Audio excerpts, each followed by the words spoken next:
Ladies and gentlemen, welcome to yet another episode of the podcast. I'm your co-host, M. Dave, and I'm here with my other co-host, MKLK. Hey guys, what's up? This is episode 49, and Tom Brady unfortunately cannot make this episode. But today we're joined with Juggernaut and No Doubt. How are you guys doing? Pretty good. Good, I'm good. Yeah, it's awesome to have you guys. No Doubt, who we had on one of the previous episodes. And for those of you that don't know Juggernaut, he's a very good UMK3 player who's also old school, who started, I believe he started playing around Xbox Live days, right? Yeah, I used to be good. Yeah, so, well, I mean, you're still good now, right? I haven't played seriously since like 2016. Right, but I mean, like, how have your matches been when you're playing online for the I mean, I beat collection? everyone I played, but everyone, like, no one, like, the only good person I played was Base. Like, everyone else is either newer or it takes me an hour to find a match. Okay, and can you be honest, like, how was the quality of the matches when you played against them? Because I think you two aren't that far from each other, right? You guys are on the same coast. Yeah, we're both in the same state now. And, you know, we both have fiber, so it was pretty good, like, but the input, like, it doesn't matter how good the connection is, like, on PlayStation, because the input delay is so bad. So it's like, I don't know. Yeah. How would you? I just don't understand how. I would say, like, at best, 5 to 6 frames of delay. Jeez, that's But awful. yeah. I mean, this is why I stopped playing. You know, all the way back in 2016. I like the online play for UMK3 has never been good, and I was hoping for the Legacy Collection that it would be good, but so far not so good. See, on PC, there's not much of a delay issue. On PC, it's more like there's this weird lag. I don't know exactly. Like, it's like the game is somehow stuttering, or there's something in the game that's causing it not to play properly, which I can feel sometimes. Like someone needs to really look into see what it is, because I feel like when you play the game on PC, for the most part, it doesn't have bad delay and it runs good. But while you're playing it, there's something off about it, where there'll be like a frame here that just skip, and you can really notice it. Now, if you're new to UMK3 and you haven't been playing a lot of it before this came out, you probably won't see it, and you'll be like, "What are these people talking about?" But if you've been playing a lot of the games lately, like UMK3 on Fight Kid and all that, and you go to play this, you can instantly notice that there's just like this weird like issue around the game that's causing it not to run properly at times. It's like this odd lag. You especially feel it online when you're playing with people. Like when I was playing MK2, it felt like the game was going in slow motion, but then running fast. It just felt so odd. Do you think it has anything to do with the rollback? I don't know what it is. It's a unique, weird feeling. Someone had a theory in the chat today when they posted. They said something about what they noticed is, you know how when you play UMK3, MK2, MK1, you usually start on like a single stage usually, and then when you go to the next stage, it'll start switching. What they said was they played UMK3, they started on the stage you normally do, but then they went to play MK2 later, and they weren't on the stage you normally start with, and MK1. So their theory was that apparently this collection has a lot of the games running in the background without you knowing, and it cycles between them. That could maybe be why this game has this weird, like, slight stutter or lag about it when you're playing, because it has everything happening in the background. You just can't see them, I guess, and it puts whatever game you play in the front. That may be it. I don't know. Someone has to look into it and see exactly what's going on. That's super weird. Well, speaking of that, let me just jump in and say that there has been a patch to allegedly address the latency, the input lag. I just linked you guys, not in the Twitch channel yet, in the Discord, about. I'm just going to read the article. This is credit to Event Hubs. Apparently, reportedly, only slightly reduced input lag for PlayStation, as Sony offers refunds. We'll talk about the latter in a second here, but apparently it's only been corrected by maybe a frame or two. So instead of it being, I don't know, 6.5 frames, now it's maybe like 5-ish or something like that. Somebody already did the testing apparently on. It's the same guy whom we referenced in the last podcast. This guy Noodle or Woodle, if I'm not mistaken. Right. He did some testing. So. And then people on Reddit, and it's all linked in this article on Event Hubs. Sony is not known to give people refunds, but apparently in this case they did. And I'm just gonna give it like a hot take, and I want you guys to respond. I don't know why we're still talking about these games. This is apparently maybe one of the biggest crash grabs in modern, not just in the modern fighting game, era, but like overall. I mean, never mind the fact that this collection is essentially unplayable for most people. And Rio, I think you can attest to that. You were just talking about how you were trying to find a game for like what, an hour and a half. You couldn't essentially could never connect to anybody. This game reeks of like MK1, like not the classic, the modern one in its first year, in which But we Dave, go ahead. what other game do you want to talk about though? What Because people like actually play. MK1, like no one's playing MK1, are they? Of course they are. There's a Hold on, tournament really for quick. the. Let me just say I'm this, not Dave, saying we have because wait, hold on, Dave. You said why are we yeah. talking about this game? Okay, here's the thing. Legacy Collection just came out a week ago, so right now, whether you like or dislike the games, they're currently the hot topic. Right? Like a lot of people bought them, a lot of people are getting into them. We should be talking about them because this is the newest game out right now that everyone's playing. Our So own this is audience why is we're telling us talking not about to. it. Our own audience is like, don't. Why are we talking about this? Like 100 people playing the game. That's 100% true, by the way. At least on What do you mean? 5K. Why are we talking about? We just spent $50, or at least some of us in the call did to buy this, and the product doesn't work. To go off what you said earlier, I started playing 2 hours and 20 minutes ago because I was gonna hop on today. I was streaming. I was gonna play 2 hours of this, and then on the podcast, I was gonna talk about how the matches felt tonight compared to when I played last week. However, I couldn't find a single opponent to play tonight because every time I got matched with somebody, the game crashed. I tried uninstalling, reinstalling. I tried to verify the game files. I did everything you possibly could. The chat was saying, "Hey, Rio, do this, do that." Nothing worked. It just kept crashing. So the game right now on PC, as of 2 hours ago, is unplayable. It doesn't work. I tried MK1, MK2, MK3, MK4. I tried everything, and nothing worked. I tried setting the quality for connection to 1 bar. I tried putting cross region on off. I tried putting delay to 10. Anything you could possibly think of, I did, and the game kept crashing. It just does not work on PC. It's terrible. Well, I Yeah, kind of prove there's. the point. Go Go ahead. ahead. I'm sorry. Well, I I'm was just just. briefly.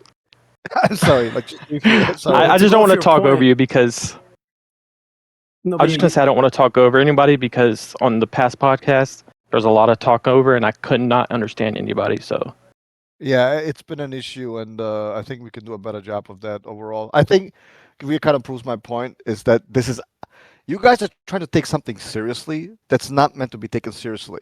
Tom also talked about toxic positivity and blame. I don't know the NRS community. Just kind of look at the mainstream. Um, the mainstream. I don't want to say magazines. The mainstream, whatever you want to call it. The powers that be, like IGN, whatever, right? Like you guys, I listed the scores last time for this game. It was all like 8 and 9s, maybe with a couple of 7s, right? I mean, that's a joke. the only It's a good thing about the game is the joke. single player content stuff, but a lot of us are not playing to play against the computer AI. We're trying to actually play against people.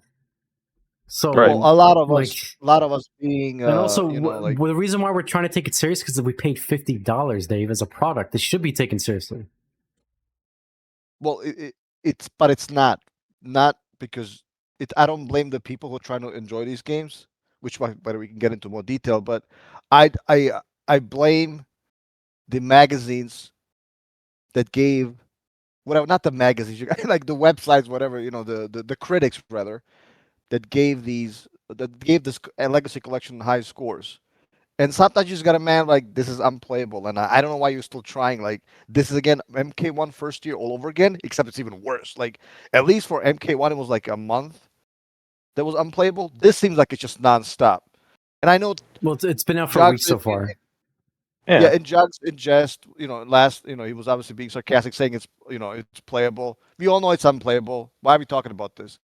This has been getting roasted nonstop, and obviously they're trying to give the the developers some props that they have been trying, but maybe they don't have the resources because WB is looking at this as a joke, as a cash grab, which we all know it always was, it always will be. Who knows when they're gonna fix this Yeah, stuff? but Besides, the game apparently, are not that good anyway, so like who cares? from what someone said in my chat earlier, is apparently 3 hours ago they released a hotfix for PC. So I don't know. Now they have to release a hotfix to fix this hotfix. I don't know what's going on right now, but the game on PC needs Yeah. to be fixed. Did you see that they had the lobbies They had lobbies out on the PC for like an hour. Yeah, I saw that, and that was an accident. And then they had to release another hotfix to remove that. So I don't know what's going on now. It just seems like it's all over the place. But we do have lobbies coming. I think that's what they're currently working on for the next update, which we should have had from day one, in my opinion. Right. But so I Dave, think from what you when said earlier. Oh, Go sorry, ahead. not to cut you off, but from what Dave said earlier, is the article you link where they've released a patch for PlayStation that you play on Jugs. From what I'm hearing correctly, is they reduced the input delay from 6 to 7 to 5. I mean, is that a joke? Is that supposed to be like the big patch that Yeah, saved it? yeah, it helped a little bit, but it's barely noticeable. Tom was saying like for him like on the PlayStation, he noticed the input delay was like a lot better, but for me it was barely a difference. But for the actual online play, like the netcode for PlayStation, it's like for the games that I played, it hasn't been that bad. I think I've had 1 or 2 laggy matches. The biggest issue is actually getting a match, and then like having the people that I match up against actually stay, because everyone I play just quits after one match. Well, no doubt. Where do you stand on this? Like, have you had the same experience as Rio, or maybe slightly better as Jax? We wanna get your where do you stand? What's your opinion? I never bought it, dude. I thought I God bless pretty you, much brother. figured. I'm in the Well, same way yeah, like you. I Go ahead. figured I just before it was released, many weeks before it was released, and I was just reading about the articles and the developers, how they're going about things, and I was spotting all these errors and all this bullshit, and I'm just like, I don't know. I think it's just going to be a shit show, and I really don't think it's just going to be a mess. I think, and that's pretty much what happened. And the day it was released, I was just sitting on the couch eating popcorn, watching all the chaos, and just kind of having a good time, watching people pissed off. And I told everyone, like, I mean, I didn't get it. I didn't want to waste my money, and if it was good, I'd rather wait and see what people said, and it wasn't. So I'm not going to bother buying it until things get fixed. And if it gets fixed and if it's good, then maybe I'll consider it. Otherwise, no, I haven't bought it at all. But I still continue to monitor, what people say, what they're doing, and I'm in 3 discords, and I follow some, Twitter, some of the devs on there. They try to address, I try and follow like all the patches they're trying to work on and stuff, and it's still a shit show. It's just every day. It's just really just an eye roller. Um, that's pretty much it. It's just like on the plus side, what's ironic, as much as I hate Fightcade, member of the last podcast, I'm just like, there were some positives about it, mostly negative, but getting to know new players and stuff and all the inspirational stuff has been really cool. The night, I think, after Legacy, I don't know if it was the night after or 2 nights after, I had like a record number of players in that lobby. It was like over 150 people. Um, Damn. and it was wild. I mean, literally everyone under the roof except Speed. I'm like, dude, where are you? They were all playing and we were having a good time, and I never had that many matches like in a row, like, or requests. And I played like all these people, a lot of people I haven't played, like Sugar, and this is a really good time. So Damn. Wow, Sugar, that's old school. no, not So, Sugar. Sugar. This is a top Brazilian player, top 3, I oh, think. I thought you were talking about Sugar. Sugar from Xbox Live. Yeah, Damn. No, no. that's what I I thought was he was like, I talking haven't about heard too. that name in forever. Yeah. Well, But I I'm in the think same camp. Yeah, if I just may real quick, I'm in the same camp as no doubt. I never bought it, and I don't intend to. I don't know why people why people bought this. Not that it's their fault, but it's like as soon as I heard like no private lobbies, like what are we doing? Like this is Wait the a most minute, yeah, Dave. but embarrassing Hold on. thing. That's we didn't know so about that yeah, until the day before it came yeah. out. We That's didn't so know about unfair. You the can't blame private us. matches stuff. Yeah, what Jug said is true. So they announced that, Dave, literally the day of when it was releasing. Like a week ago, a month ago, you pre-ordering it. We all thought it was going to have online play. The most basic online stuff, like being able to invite a friend and play them.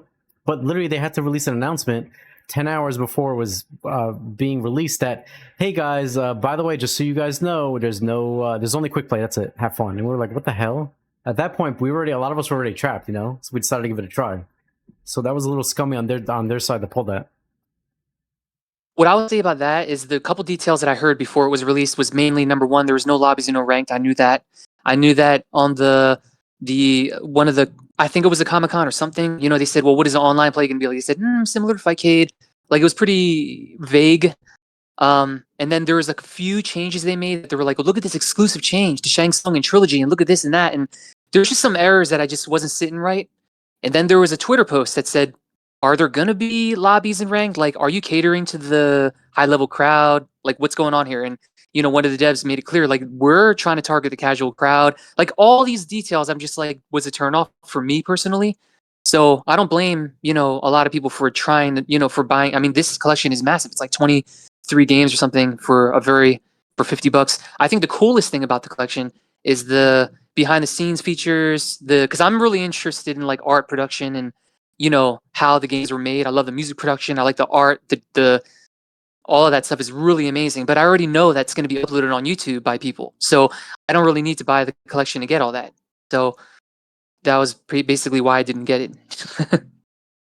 Yeah, I think them adding like the 23 games or whatever, I think it was just too much. Like, Quantity there's over all these quality. games, all these different, yeah, all these different versions of the same games. We don't need It's fucking like, Mortal Kombat Advance. We don't need Special Forces. We don't. It's just like, why, you know, like, it's unnecessary effort into all this crap that no one's going to touch really. yeah, games that people will play once and just for like the achievement or whatever. I mean, I think it's cool And that we I, have the games there just to be there for the people that want to play them. However, I don't see how it's a priority to have these games there when basic features of the game don't work. If the online's not working system, lobbies aren't there. I think they should have focused on just having MK 1, 2, 3, 4 trilogy and making sure everything was good with them. And then they could have been expanding with adding games. Because right now, the way it is, I feel like they went about it the wrong way. Like, yes, we have all the single player stuff, we have single player content, all these games. However, a lot of people cannot play the games online because either there's errors happening, game is crashing, there's some hotfix has to be released to fix a previous hotfix, and some of us can't even play, and it's issues on top of issues. So right now it's just a complete mess. yeah, exactly. Like, they should have stuck with the basics and then like branched out from that after they got everything 100%, you know, good and working. It's like, it's almost like they didn't really test many things. Like, that's just what it feels like. There's like, since launch, even before launch, like, I think the only reason they addressed the private match thing is because people that got the game early were like, what the heck is going on? Like, you know, the day before, I don't think that the developers like Digital Eclipse were actually going to address that there's no private matches. You can't invite people until the people that already had the game were like, why can I only do quick match? So I don't think that they thought about the online as much as they should have. Well, they told you what they were thinking. It's not. This is what I mean. You guys are trying to take something seriously that was never meant to be taken seriously. Not necessarily Ultimate or any of these older games. It's a competitive fighting game, but I told you, yeah, we're focusing on the casual gameplay. Now, I'm not like the type of guy to obviously excuse them and say like, yeah, that means no private matches. Of course, they should be in the game.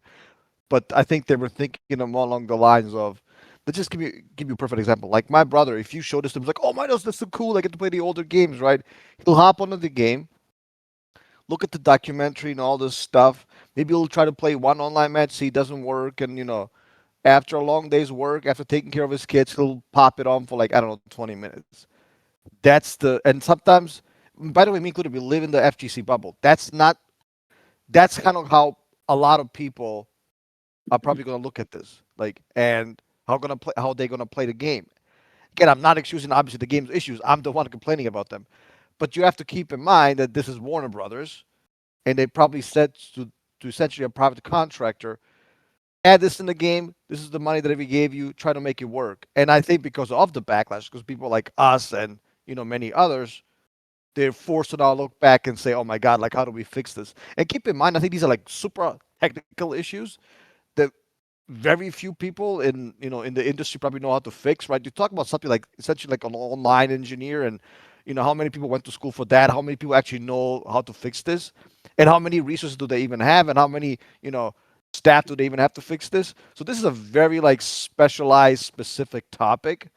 Uh, I mean, I not think when it comes to like the lobbies and like rank mode. That should Yeah, be. but They had that in the- 2006. 20 Digital years Eclipse ago. made the 2006 for 20 years ago. They Yeah. had So, lobbies. They had hold rank on, Dave mode. hasn't played that. Can you explain that really quickly, Jugs? What that was and what they did and what they released 20 years Yeah. ago? Because Dave never played that, so Yeah, he probably doesn't know.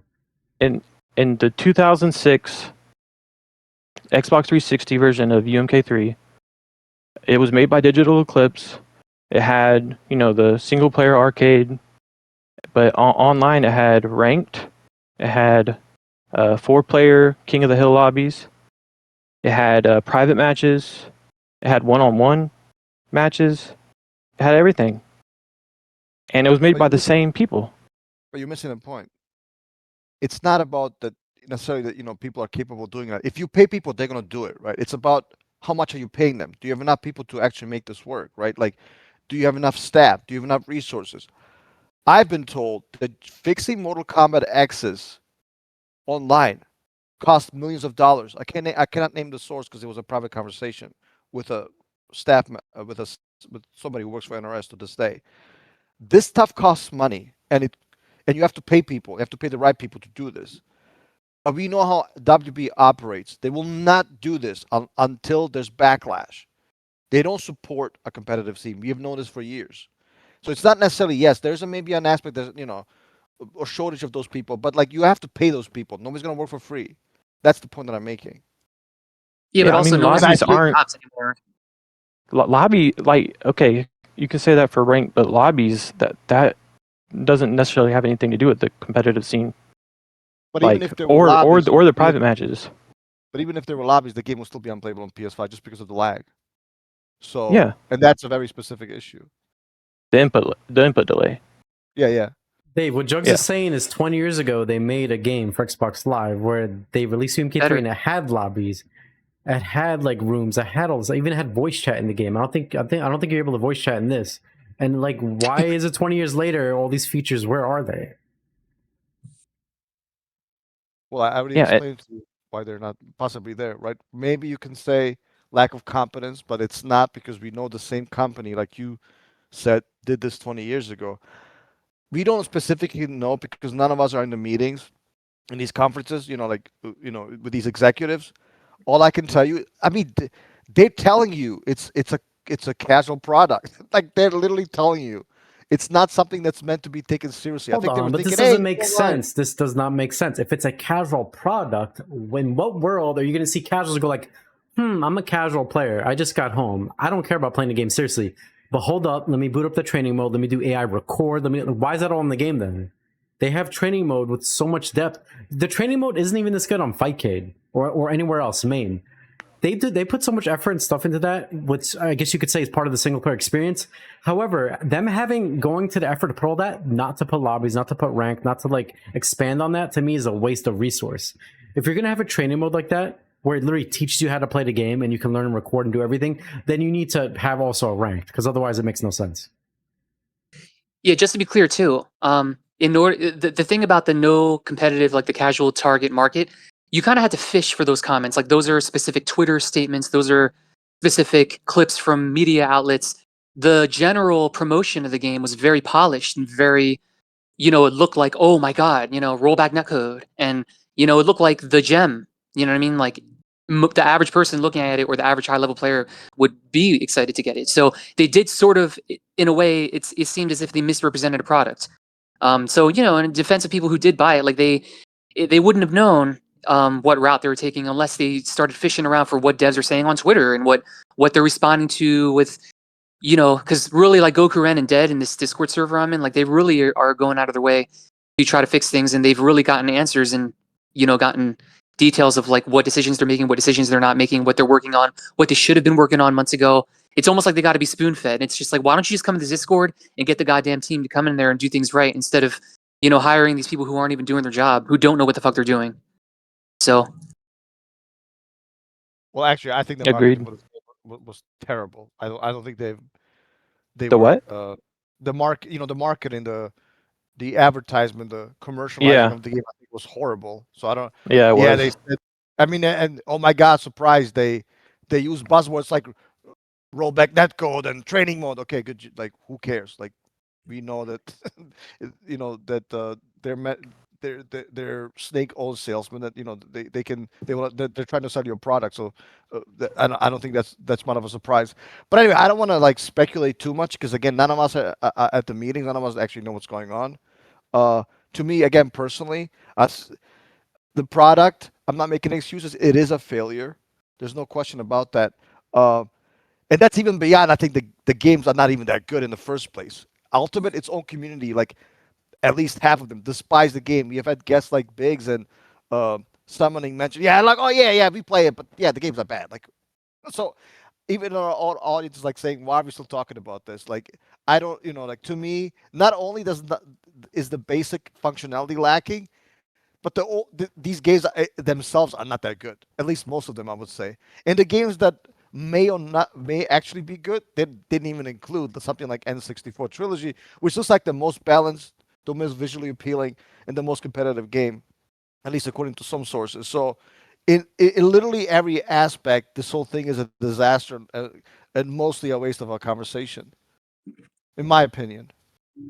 Right. Well, really quickly before we get to that, like how people feel about the game, you have to remember what you also didn't mention is all the other stuff we bought years ago, arcade collection, all that stuff was like $10. This we bought for $50. This is almost the price of a AAA game we're getting. So we're expecting there to be a lot of quality in it. When we're buying something for $50 and there's not basic features in it, then yeah, that's why we're talking about it, Dave. Because you keep saying, why are we talking about this? Because a lot of us are mad that we spent money on this and we want answers. Like, are they going to fix this? Are they going to turn it into an actual game that we can play? Like we don't want to. I understand it's for the casuals, but I'm sure even the casuals would like to play online, right? And play against other people when their friends aren't on. The thing Yeah, is, the and point is, just Dave's not a Go ahead. 2D dude. It's just not his bag. So the best thing really is like if he just stepped out and just like came back when you have a 3D podcast instead of a 2D one. That's, you know what I mean? Hello. He's Yeah, not really a 2D dude. but to be He's not fair really to a fan of Dave, games. he was one of the people So that were going to buy it on day one until he heard all this issues and commotion, and then he decided not to get it last second, which is unfortunate. I'm surprised. Surprised he was gonna even buy it. Because I do think No, I Dave would have wasn't. enjoyed playing MK2 and stuff. It just sucks that it happened to end up like this, where he decided not to buy it last second. Oh yeah, eh, I do think I MK2 don't is. know. I don't Yeah. know if he would have liked any of these games. No, I actually like. I was actually just talking to Rio yesterday about.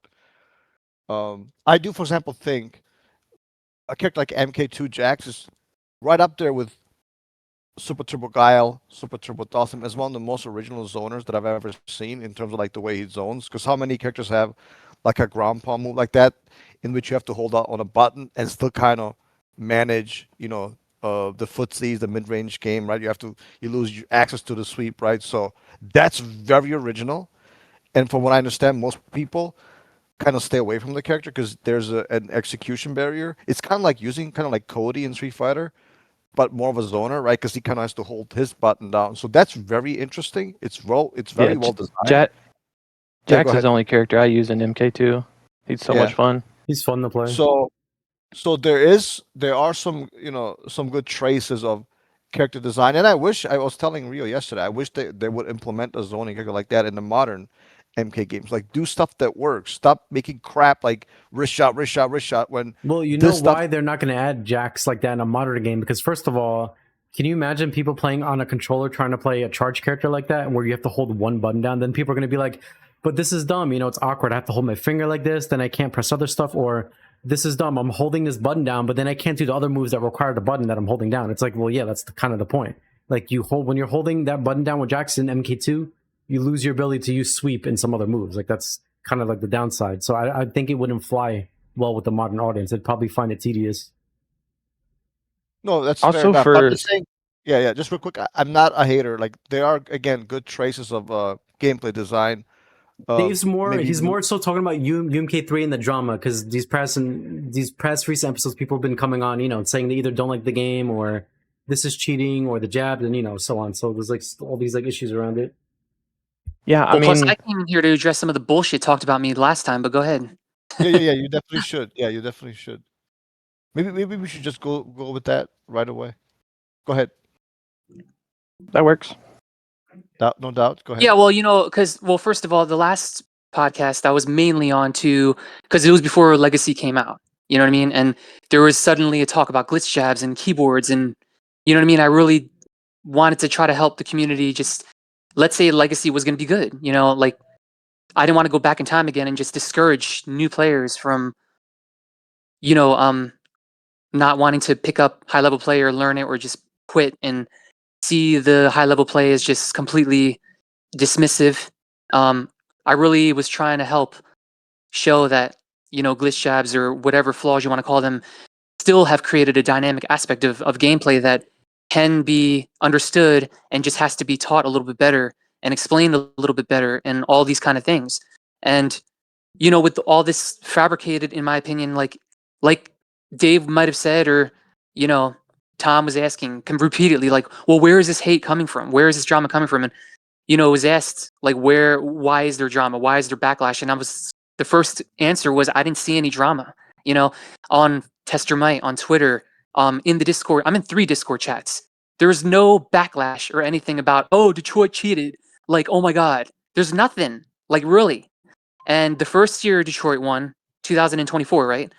I caught like a blast, I don't know, last couple minutes of the grand final, I think against Black Blade, and I wrote congratulations, and that's in the live stream, you know. And I always complimented his skills, and I tried to contact him for many years, while he was playing UMK3 to tell him like how good he was doing, and I did this interview, I think. Well, not I think I did this interview on Host. I think I mentioned. I don't know if you know anything about the interview. By the way, I keep mentioning that got deleted. Yeah, yeah. Okay, so can you? Why did the interview get deleted? Like, what is up with that? Or is that just something behind the scenes? Do you know what that is though, or like what's going on with Host? I mean, do you know what this is about? By the way. No, but the interview you're talking about was for Mortal Kombat, right? Like obviously, like UMK3. Yeah, well, this dude. Long story short, this casual gamer was apparently a lurker of the scene ever since Mortal Kombat Empires. Like, you know how far that goes back? Like 15, 20 years Yeah, ago or something. that's a long time ago. Yeah. Yeah, we're gonna be digging up some old stuff. But basically, this dude created a channel, and he started kind of getting viral quick. And he, even though he was a casual gamer and didn't really have a lot of knowledge, he would show these match videos and talk about them and really hype up and talk about really good players, whether they were good, mediocre, high level, like whether they were legends.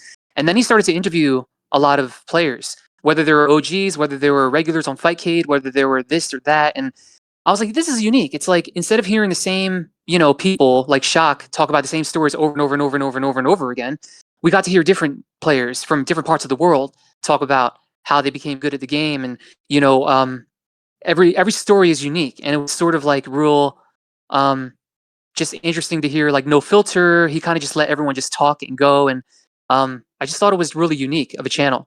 And I caught a couple interviews and I saw them, and I'm like, this is cool. And then he saw me in the Fightcade lobby, and he's like, "Can would you like to come on the show and talk about yourself?" And you know, he really wanted me on, and I'm just like, "All right," you know.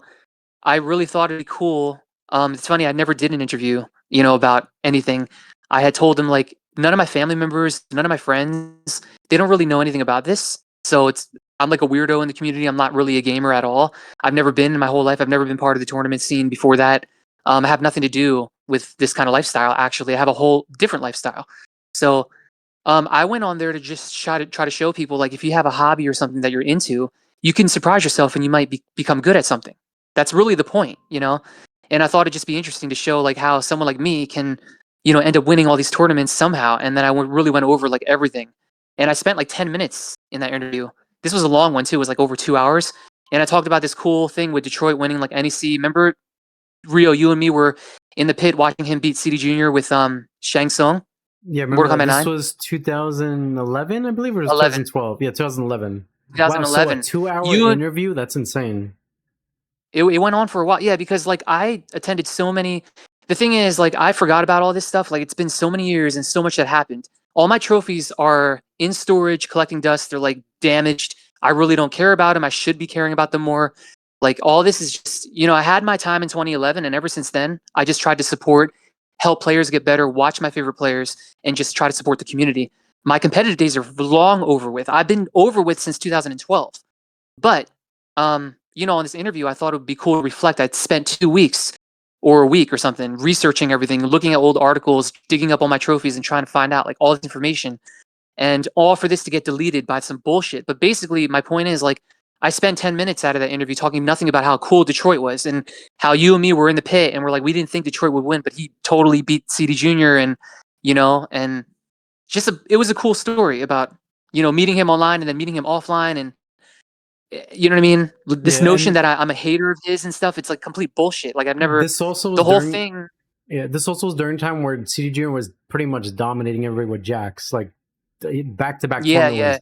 Like nobody was able to beat him. But then Detroit somehow finds a way and Yeah. finally defeats him. And that's why He beat CD. He also beat Crazy Minigan Senior that tournament. Yeah, We were watching it on yeah. stream. And it was so cool that even Mortal Kombat 2 players were into it. They're like asking me details, and it was probably one of the funnest nights of my life. I mean, he won Mortal Kombat 9, I won UMK3, my friend BTBB won Mortal Kombat 2, and then all I three of remember us were on like BTB. MKU. That dude was really cool. I remember him.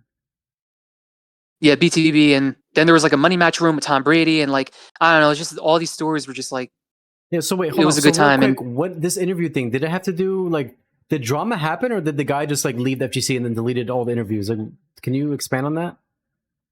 yeah, so during a little bit before the interview, first of all, like Haas was associating with, base and like, I don't know, some people in the community that I guess some didn't want him to associate with. He was trying to be neutral and not take sides really, but kind of involve everyone. And, he liked everybody, but then it's just like, don't talk to him, don't talk to that, egos clash, blah, blah, blah. I didn't have any issues. I didn't start anything, I just did the interview and that was it. It started going a little viral. It had a lot of positive comments. So many people came together and it was like really, really good. And then by the fourth day at the end of it, comments got deleted under the video. And then by the morning, the whole channel was gone. First, my video got deleted and then the whole channel just vanished. Ever since then, Haas has not been found at all by Wow. anybody.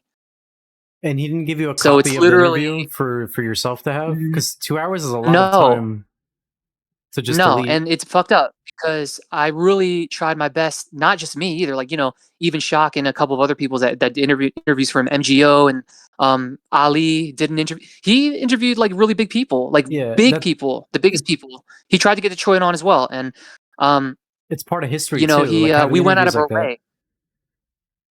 Yeah, like you know what I mean? It's like people, and there's a lot of cool people saw, they got to reflect on everything. They didn't know all these details in every tournament that happened, which is why I'm like, Biggs calling me a fraud is complete bullshit because, both of them, Detroit and Biggs, don't know a shit about what I did from 2010 all the way to 2019. Like there's so much detail and so much travel and support that I did over those years, despite, you know what I mean? Being a humble player and just trying to be supportive. But to do all that research for Haas and then for him to just delete it and just disappear like that is, it's just like, all right, well, some people like Jugs, some family members of mine wanted to watch it. Now they can't, they don't know what happened and they can't ever see it again. So it's just like, Yeah, that's very it's funny. I told unfortunate. you on the last podcast, I'm like, I don't want to go down that hole, but it's sort of like I'm ending up down that hole now. Yeah, well, if And there's a way for you to get in contact with him, I don't know if he completely disappeared and he could give you like a copy of the interview. Because I think it's fair to give it no, to there the isn't. player. Oh, so he just No, well, like there isn't because no, even his best friend, or apparently like one of his closest friend in the community, he's from Australia, I believe, Mimicker or something. They were so close they were going to go to the next CKK tournament together on a flight and get a hotel. They had everything planned together, and then this dude ghosted even him, and he ghosted everyone. He does not talk to no one associated with Zero. And apparently the story is, he did some kind of government job or something, and just didn't want any problems and just like peaced out. I'm like, if you don't want any drama and you wanna ghost, all right, fine, but at least, show some respect and try to, get back to the people that gave to you. You know what I mean? Like you right. totally left us stranded. And um I was just trying to address, like I said, number one, I didn't see any backlash drama on Detroit's wins. You know, when I say no backlash, there's one or two people talking shit. I don't consider that backlash. Or let's say there's four OG grandpas from the arcade scene bitching about him. That's not backlash to me. You know what I mean? It's like who gives a shit. But if you're gonna ask me where the drama is coming from and why is there drama, I'm gonna tell you, like, first of all, I didn't see drama. Second of all, if there is drama, all I can think of is, well, they're pissed because he's using a keyboard, and a keyboard gives you a little bit of an advantage. I wasn't trying to discredit his win. I know he could win regardless of what he uses. The competition at those tournaments, it's not like, You know what I mean? It's not like the biggest competition right now in the world. It's not like So let me ask you this. So where did this, like, I guess, beef, if you want to call it that, start with Biggs of them? Like, did it happen during a CKK, or like what led to it? Because apparently this didn't start no, like from no, lapsups, right? It's been going on for a while. no. I mean that's what's funny. Like, I mean, someone had messaged me. I didn't know anything went down until after I got messages from people after that podcast, because I didn't even listen to it when it aired live or whatever. And there's just like all this trash talk about, like, you're just basically a fraud, you're complete fucking trash and all this shit. And I'm like, what the hell? Like, I just, in your podcast, I made it clear that Detroit wasn't cheating, that you can't blame the players at the tournament. If you want to blame anybody, you got to blame the host, you know? And in my opinion, if I think that the keyboard, is a better controller and gives you a little bit of an advantage, with input response and with better execution and with better dexterity and with better responsiveness and all these kind of things, that doesn't mean that he's cheating and he's discredited as a player in the tournament. I didn't think that it would come off like that. So Yeah, but I'm trying to say, where did the origin of this come from? Because, like, was this like 2 years ago, 3 years ago? Like, when did it start? no, I never had any issues with him. You know what I mean? Like, I don't understand if anyone had, said, oh, like, there was never anything like, oh, Detroit said this about you like years ago, or that. There was nothing, the thing about, like, oh, well, Arion's ducking because, like, Detroit's winning now. Well, I sent you photographs, Rio. I already announced in 2020. I announced in 2019 that I was done with tournaments and I would just continue to just support any way I could. I was burned out. You know what I mean? Yeah, you showed In me. 2020, so 2019, you said like you were kind of like taking a break. It wasn't that you were trying to avoid competition or whatever. That's what I'm trying to understand. So how did all that start? Like, where did this? Because from sorry, go ahead. I was gonna say there wasn't any competition in 2019. That was before Detroit got back into the game, because he played like way back in like 2007 or something. He didn't play that seriously, but like he started all before the me. Yeah. like the only that like even me and No Doubt, like we weren't even really playing the game that much. Like and we were like two of the best players. I mean, I know people get mad when I say that, but I mean, like, we didn't even really practice for that 2016 tournament, and we got first and second. I mean, Literally, I'm me, Jugs, and John. Yeah, we hopped on Xbox. I remember, like, 2 nights before traveling to Ohio. We're like, oh, let's just Yeah, wait, to be practice. accurate, you guys talking about the 2016 tournament in CKK, right? Or was it a different name? yeah, That was the first one. It was called Get It in Ohio. Like, Rio Base had named it Get It in Yeah, I Ohio. remember that. Yeah. Yeah. And that's And now that was known as CKK, right? Had a name change. I'm sorry? It's now known as Yeah, CKK, right? Okay. Had a name change in 2019. The first Ohio, let's just call it Ohio tournament. It began in 2016. I attended 2016, 2017, 2019. I couldn't attend 2018 because I was very busy and had some finances to deal with. And I wanted to see somebody else win. I was sick of winning all the time, because the 2017 was my 8th win in a row or something like that. I'm just like, Yeah. I want to take a break. And, my buddy DDY. Yeah, I think it was took 2019 is when you started taking a break, right? Or when you said you stopped playing. 2019 seriously? was my last tournament. April 2019 was my last tournament. And then I said, I think it's just time to just, take a break for now. And not, in the photograph I sent you, it says it clearly in the Mortal Kombat group. I said, I no longer go to tournaments anymore. Yeah, I said I no longer attend events, but I'm going to always support however I can. And, Shock wrote, like, oh, winners never quit. And I wrote under that, I said, you know what? I never really considered myself a winner, but to be honest, I'm always going to support, and I like to watch people more than play. I've always been like more of a fan of other players. Like, that's just my nature, But I was super competitive in 2011 and, maybe the beginning of 2012. The end of 2011, I won my first tournament, and I said, I always thought it'd be cool to win one tournament, and if I ever did, and if that ever came true, I'd be complete. I'm not going to, at the end of need to win 2011, anymore. at the end of 2011, you started skyrocketing, and I saw you were becoming like super dominant, and a lot of people were struggling to stop you basically because of how good you were becoming at the game. Well, shit, and at NEC 2010, we thought we were going to be the top 3 players. Like, yeah, we got surprised. Remember when Marv Ross showed up? And then Marv showed up, Crazy Dominican showed up, DC Hustle showed up. Or like, what the hell? And it's funny because Crazy Dominican, real quick, Crazy Dominican was playing on Xbox Live. He was the player that beat me the worst in that. He's the reason why I picked up. Also, I played Katana because of him. because in 2006 he beat me. So he beat me like 20. I'm like, dude, I'm gonna start playing Katana because this dude. But after the first year or two, which I think back then he was the best player on Xbox Live during the time, he kind of stopped playing, and we didn't see him again until that tournament that Jug said 2010. And I was not expecting him to be that good at the game from because he took like a few year break on it. But yeah, him and then Marasa showed up, and yeah, at that point we were like, holy, like the competition right now, and Marasa telling us that there's even other players in South America that are around his level and better. That was very eye opening. We were like, holy shit, we don't understand this game as good as we think we do. Well, that goes into the whole like, oh well, Biggs and Detroit claim that the only reason I was ever winning any tournaments is because him and Biggs were not there. First of all, right, and sitting in front of me, I have all the tournament turnouts of not only the ones I attended, but also the ones they attended. So I know both tournaments that Detroit attended. I know all of those players, and I played almost all of those players 3 years in a row. And I won all those 3 tournaments, and I helped all those top 3, not Black Blade, because he's from Brazil, but DDY and Cienfuegos and everything. I knew all of them when they were learning the game, and I saw them develop from when they were learning all the way till today.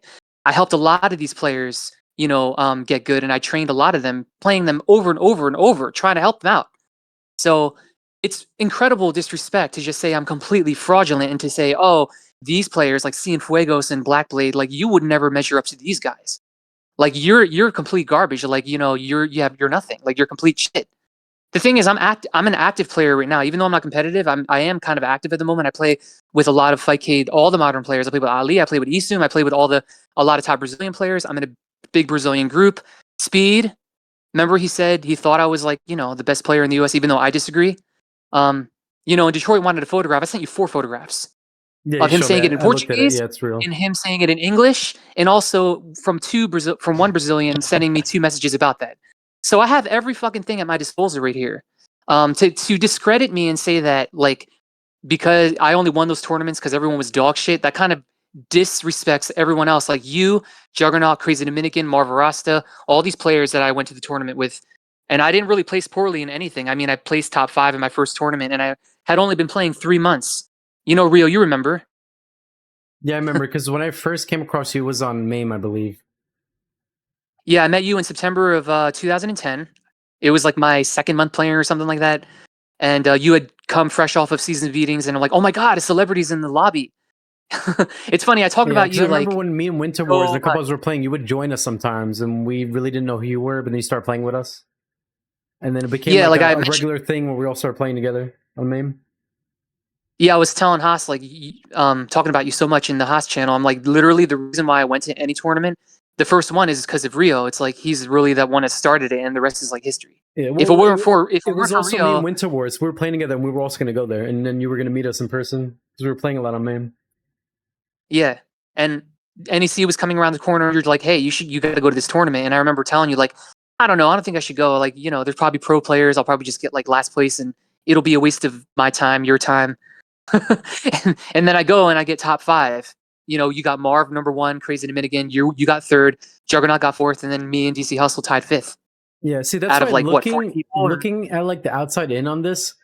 From what it looks like, it seems like there's like a feud between you guys, but I'm trying to understand like what caused origin. Like I thought it was like at a tournament or something where you guys played or you guys didn't play each other, and one of you went to grand finals, and it was like, oh, if I was there, I would have won. So I was trying to understand like no. Okay, yeah. See, no, I have nothing. no idea either. We never even played offline or anything. So. Well, let me tell you my. Okay, maybe it's because no doubt pretty much was the best player for a while, and now that it's Detroit, I guess it's kind of naturally caused that feud. Well, who's the all-time best? Like, is it No Doubt or Detroit? But I'm just trying to understand. Well, I mean, you shouldn't be comparing. There's a difference between saying you're currently the best and then saying, oh, back when No Doubt was winning all the tournaments, he actually wasn't that good, and I wasn't there to play him. Like, I don't understand like what they're like. I don't understand where the origin of the beef is either, because like when No Doubt sent me that, he's like, dude, check this out, like the podcast. I was like, holy shit. I was like, I just don't understand like where it originates from. Yeah, I was hoping you guys would fill me in because it seemed like during that episode that there was, like some kind of beef behind the scenes. Like I was assuming it was like at a tournament where you guys didn't play each other, or there was going to be like a money match or No, something, no. but then one of you didn't show up. Well, my only assumption is just that he was listening to me on your podcast and just assuming that I was just completely discrediting his win and basically saying, "Oh well, if he didn't use the I keyboard, see. he would have just So, lost." okay, I see what you're saying. That's So what you're I saying think. That's what he because thinks, and it's bullshit. Because like I said, he could bring any. I mean, if he went there on a pad or a stick, the probability of him winning is probably super. It's still super high because there's only 9 people in a basement that I'm reading. Let me read it right here. The turnout that he went to, um, last year and this year. Well, first of all, let's go to this year. He won first. Cienfuegos won second. John won third. And then you have Biggs, Magister, Shapeshifter, Drew, Dubson, Draconian, Meridia, and McLovins. 9 people under him. There's only one player besides Detroit. Because if you wanna win a tournament or be competitive, you got to be active and competitive. You can't be one or the other. You can't be active and not competitive. you're saying there's and only you one can't be player that could have beat competitive and him not active. There's out only of the one 10 there. Yeah, that's able to beat Cienfuegos, who him. got second, in my opinion, because Yeah. Cienfuegos, And first what's of all, the he got name of the player? my friend John, shout, What's his gamer tag? Miss Spin, Miss Miss Spin. Spin. Oh, Yeah, that's the because original he's Spin. Yeah, yeah, John Vargas. but he's he's Wait, active. hold I don't on. know how. What's his Yeah. gamer tag now? Like, what is the name that he goes by? Oh, dude, he goes by everything, man. Shao Vicious now at the moment. He's known as everything, but Okay. I think I remember I think I remember seeing the name on Fightcade. Do you remember the Yeah, gamer When tag? I was It was on, like yeah, it was I like remember that. it was like psh, like PSHHHHH. yeah, out of You know all what the I'm talking about, players, Rio? he was the only Okay, one. so out of all He's the the only. players there, only Miss Spin was the one that you're saying that could have gave Detroit a run for his money or beat him.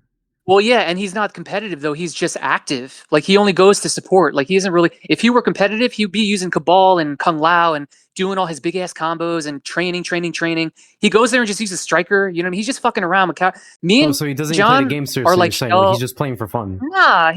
He supports. He's always going to support. But he's active though. Because he's active, he's got more of a chance. Now the rest, Cienfuegos. I mean, I can't speak on how competitive he is, but he's not that active. I mean, he hops on Fightcade once in a while. I mean, how well are you going to do against Detroit? You got Biggs and Shapeshifter and Drew and Dubson, Draconian, and Meridia and McLovin. None of those guys are that active. They hop on once in a while. It's not going to really. I mean, who's going to win the tournament? Come on. I mean, it's not really that. It's not really that big of a deal. I kind of see what you're saying.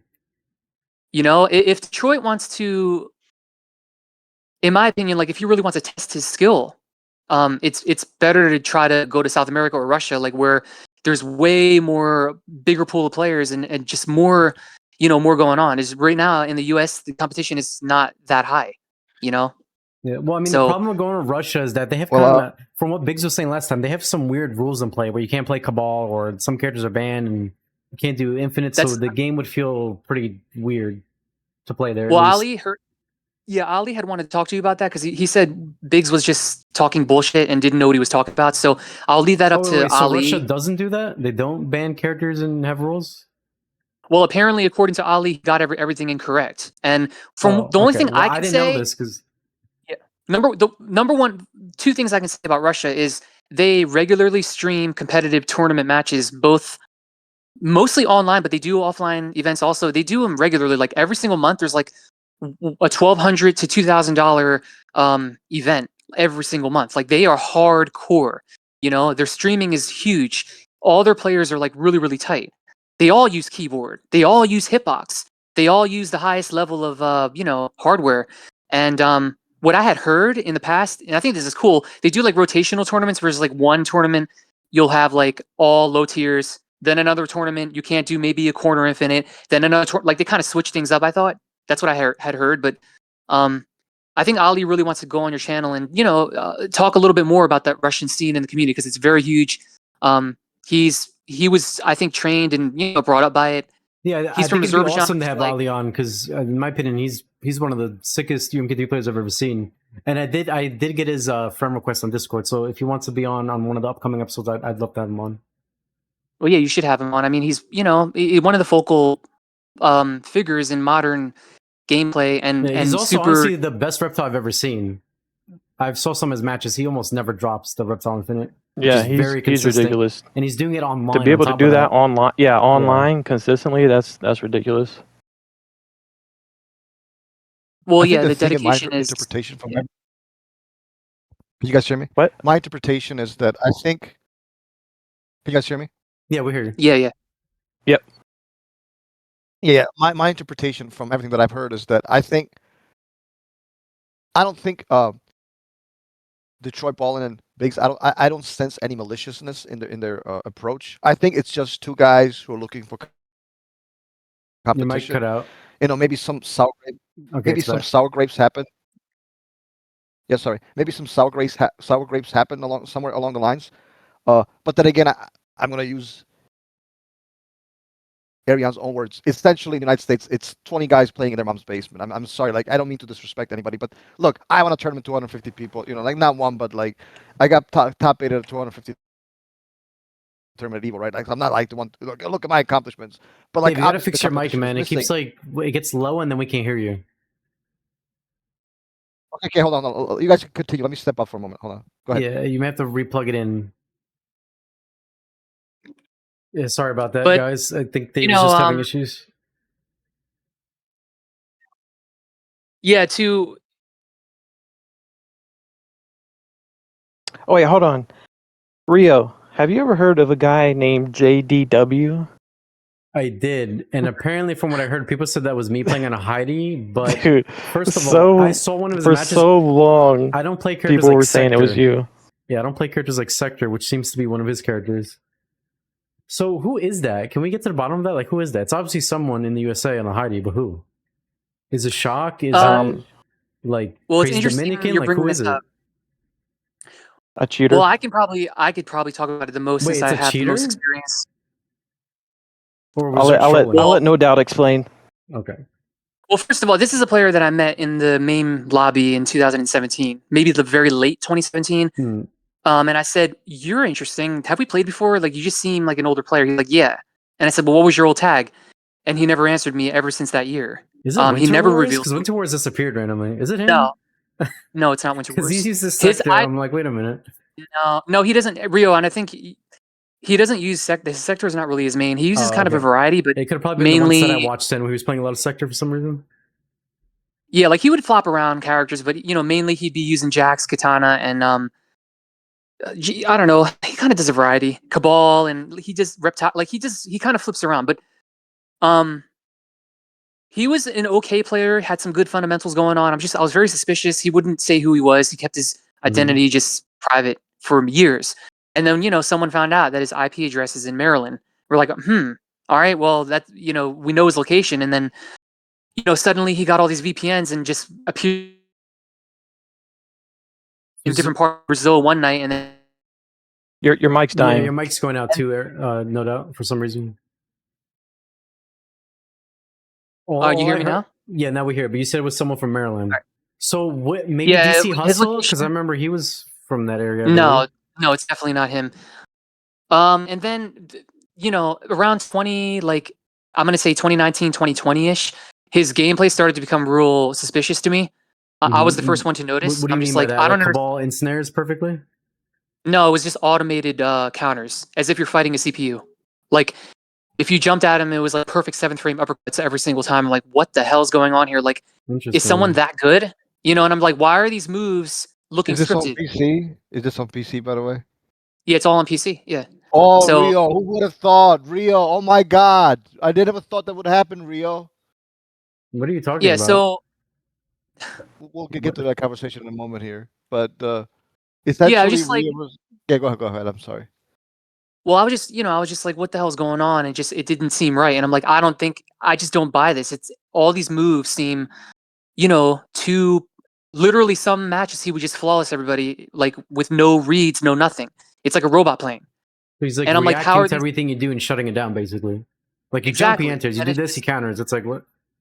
Right. And I would notice a pattern. I would notice that when usually when we start a set, like he would start off natural, and then if he got streaked 4 or 5 in a row, which would always happen with me, I'm not trying to brag or anything, or whoever, suddenly a switch would go on and I'm like, what the hell's going on? Now suddenly it's auto impossible to win or extremely annoying to win. Yeah, now all of You a know, sudden and he's like I super have- good at the game and he's hard to beat.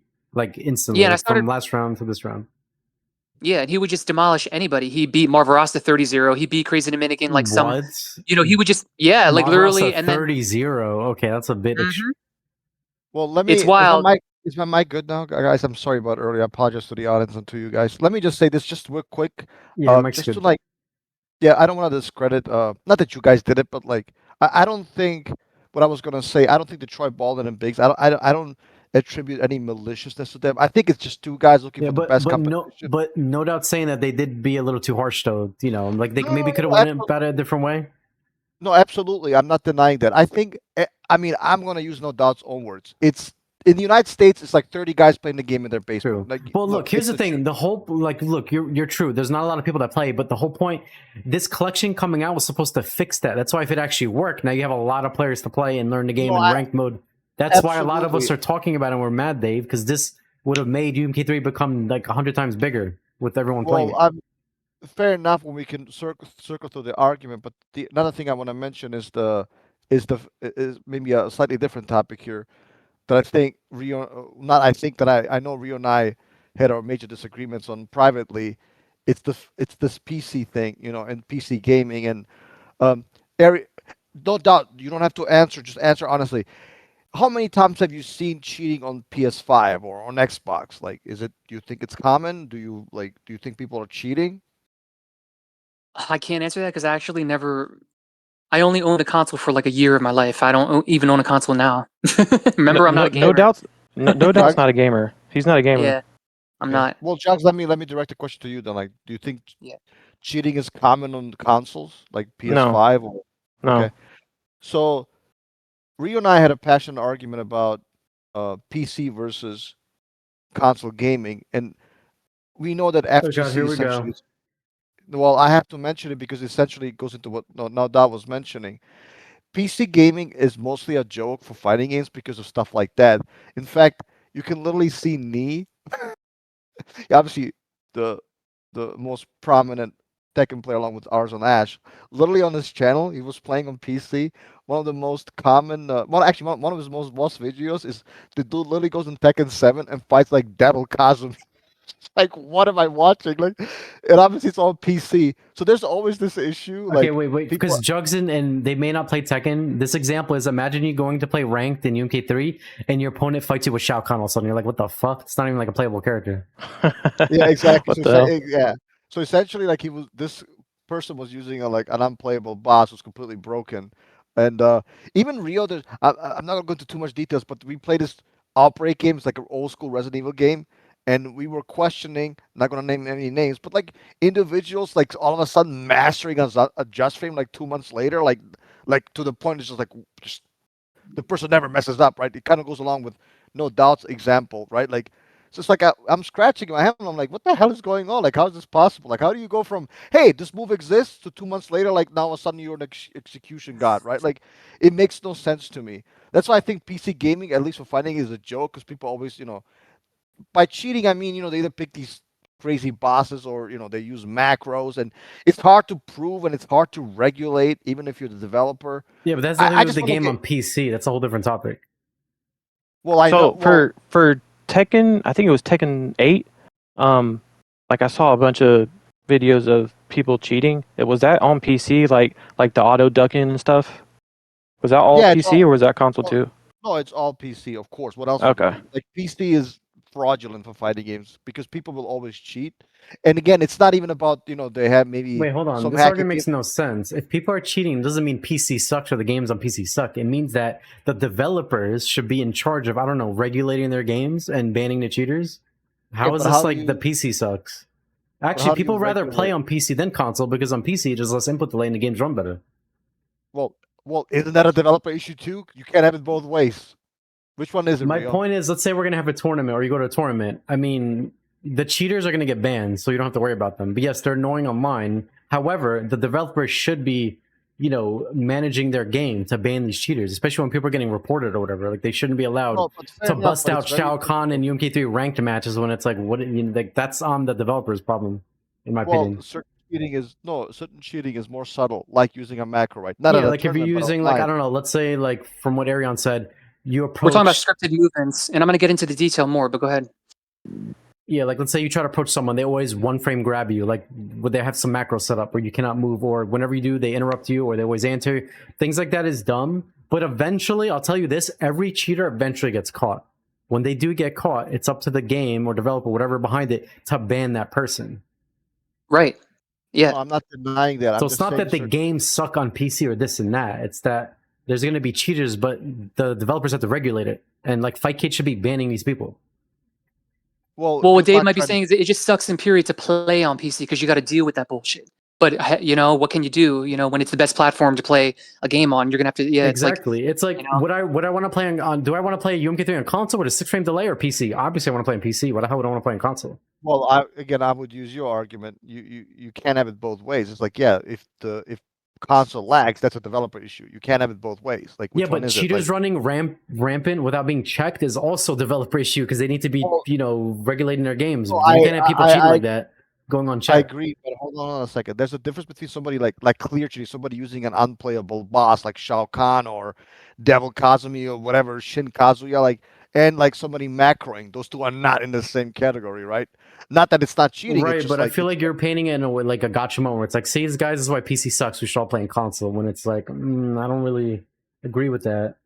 well, I will agree with you to this extent. Having like PCs is, like having PC at terms would be a lot more expensive. And Yeah, and right also now, the people don't want FG, their things stolen from their PC because yeah, it's just like I don't know. I'm not familiar with the other side of of gaming because I'm mostly a fighting game player. But I completely understand why you wouldn't hold a fighting game tournament on PC because it's you get into multiple hardware issues and it's just it's I think it's more difficult to police in terms of like pretty much everything. Was the console here? Here's your disc, plug in, there you go. Update the version of the game, you're ready, right? Whereas is the PC lagging? What settings are you using? Like you get into all this stuff, which I think it's very very tricky to uh not police is the wrong one. Maybe it's very difficult to regulate, I guess, and very difficult to set up. yeah, it's just easy to well, supply like PS5s at a tournament. Yeah. the technical features behind these cheats is what is a little mysterious and not talked about of how they're doing it, the exploitation of it, the examples being shown. This is what like me and Speed are really. He's become like a really good friend of mine, by the way. Like I can't. I suddenly ended up in these two Brazilian groups, and it's been really cool. I didn't think I'd you know ever be his friend at all because like when you see someone really like kind of legendary and have this big following, you don't really think that you can relate to like the What? celebrity that's like Well, to but clarify, there's some people might think you're talking about a different speed because there's a speed that's like super super popular, and then there's the speed the Mortal Kombat player. Just wanted to clarify that. You're oh talking yeah, about the Mortal Speed Kombat from player. Brazil. Yeah, Speed from Brazil. The UMK3 dude. Since we're talking about that, and um, I was in a when I was in a Brazil group, I was sharing some clips that I noticed of suspicious things from a couple players, and they had never seen some of these things. All of them. They've been around forever. Like, and they're all they're all the top Brazil players, and there's like 100 people in there, and they were blown away, and they said, this is really cool stuff, and Speed even made a video or uploaded to his channel, and it's really the beginning, I think, of showcasing innovative tech in how people are utilizing technology and where things might be headed or how things might go a certain way or you know what I mean. It's just how things go. It's just like how are people going to cheat in the future and how can this be regulated, how can this be looked at, how are they doing it. It's all just interesting stuff that not I don't think many people have really dived deep into in at least UMK3. I had always researched it in other games, but in UMK3, when I noticed this was happening with like this player at first, no one really believed me at all, and some people still don't. But he was caught red-handed. I mean, on Fightcade, there's already the input button example that showed the auto fire. There was auto fire detected on him, turbo auto fire, whatever you want to call it, key repeater. There's like 3 different terminologies you could use for having basically hit priority. There's a certain number of buttons you hit within 1 second. That's natural to a human. If you go above that, it's considered unnatural. And he auto fired many times on there, and there was one was caught. Two times were caught. And besides that, there's scripts which is like automated movements, which Speed really kind of like capitalize a little bit more in his video, which needs to be really looked into further. What programs are they using? What software is available to do this? Is there some kind of training program that's undercover that we haven't heard about for UMK3? It's like a lot of interesting stuff, and it's just too much shady shit that I saw that's totally unnatural. I mean, I can send you clips, Rio, of this dude doing a special that's like faster than human reaction right off the frame, teleport kicking an invisible robot smoke. Really? Okay, well that's so obvious then. If you're invisible robot smoke and they're reacting to what you're doing, it's like, okay, stop. Like you're just dumb at that point. You just exposed CD yourself. CD was invisible robot See, smoke. here's the problem with cheaters. Cheaters are dumb. That's why they're cheating to begin with. So when Yeah. they're getting caught doing stuff like that, it's like you can't help but facepalm. Like, how are you this dumb? Where you're basically when you have scripts running like that, where it's playing the game for you, it's like, dude, are you stupid? I'm invisible. How are you reacting to all my moves? Do you not understand what I just did? This move is invisibility. Who was the player that caught him? Do you remember? Well, for number one, I was the first person to notice. No one really believed me for a couple years. Did you report him and then people looked into it and then he got caught eventually? I was constantly talking about it. I would whenever I saw him in coughs or in lobbies, I would just bitch at him. I'm like, dude, you're using automated movements and shit. Like, come on. Like, what macros are you using? What are you using? Of course, he denied everything. The only two players that agreed with me that noticed was Hanzo from Venezuela and this dude Joel from the Dominican Republic. So there's three of us, and then a couple years later, Goku Ren recorded he was Kano playing on an alias, and he was he was Human Smoke, and JDW was Kano, and he caught him in the pop-up combo. But before the combo string could finish, he got thrown out of it, and he's like, "What the hell?" Wow. So he went back to the button detector. You could look at your button, inputs on Fightcade in training mode, find the exact spot, and then he's noticed the inputs were faster, more inputs than a human can press in 1 second. Like in the replay. In the replay, yeah. That's Well, I just so think depressing that there's people doing this online, like not even a tournament, but like in casuals, like In why a would- 30-year-old game. I don't think you. So wait, I hold on. don't Was think this you- person banned from Fight Like, what happened? Did he just leave the community because he got exposed and people didn't want to play with him more? Number one, I haven't seen him in a while. He's just been gone. Number two, it was rumored he couldn't play ranked anymore, but Yeah, they he probably banned him once he got reported. I don't know. He tried to prove that he could, and I guess he could still. But the thing is, he's been gone, and devs in the Fightcade lobbies, they don't give a shit about nothing. You could lock someone in the menu. You could cheat however you want. They don't give a shit. They I don't. I was the victim of that like multiple times on Fight I'm like, this is They don't. stupid. They don't do anything. Yeah. Phrasing, You're free to cheat as This much is as you want. They Legacy don't give. Collection was supposed to save us from this, but yet here we are going back to Fightcade because the product that we just bought for $50 Listen, doesn't work. I don't think these people care about getting caught. Do you think they care? Like it's No, like, they do care about this getting guy- caught because Dave. Here's the thing about No, they cheaters. No, don't. you don't understand. Look, I've been playing a lot of CS2 over the couple years, and one thing I know about cheaters is these people want you to look at them as if they're like some kind of god at the game. The second you think that they're cheating, they get mad and they're like, no, like they want to be seen as this like amazing, like superb player that's so good at the game, but for some reason, they're not legit. The second you think that they're cheating, all of a sudden they have to like leave or make a new account or pretend there's someone else. They do care, Dave. That's the whole reason they cheat. They want to do it in secret. They don't want you to know. I don't care. Maybe They want some you to don't. think that they're this amazing player and they're so good at the game. That's the reason why they cheat. Okay, yes, there's this guy who used a boss character against Knee. He did it for attention. Well, yeah. Well, to there's get his some name out obvious. there. Yeah. Well, there's some people that spin bot in games. Like there's some obvious cheaters that don't care. They just want to cheat. But then there's a lot of cheaters that want to pretend like they're this amazing, ridiculous player that's good at the game, and they want you to think they are. Like they don't want you to know that they're cheating. There's a lot of cheaters like that Well, too. The second question I was going to ask you, and you kind of answered already for me, what are the consequences of Fightcade? Essentially, you said none. So, Well, in reality, if they actually regulated it, which is how it should be, these people should be getting banned. well, nobody's going to regulate because nobody's getting paid to regulate anything. Like this stuff would probably cost resources and people's time, and nobody wants to do that for essentially. Right, but if you want the game to have a good environment where people are playing and training, and you want it to be respected and not have bad word of mouth go around to have people not play it, then you're gonna have to put in some effort and control the community and ban these people. Otherwise, the game ends up dying like Modern Warfare 2. You can't even play that game nowadays because it's just full of cheaters. It's just like it's dead. Well, I'm not disagreeing in principle. I'm disagreeing in in practice because that's not what's happening. Because to catch these people takes time. Would probably take resources. It would take like. I agree, but maybe- eventually they all get caught. That's the thing. Like you just have to make sure they're banned and these people are dealt with.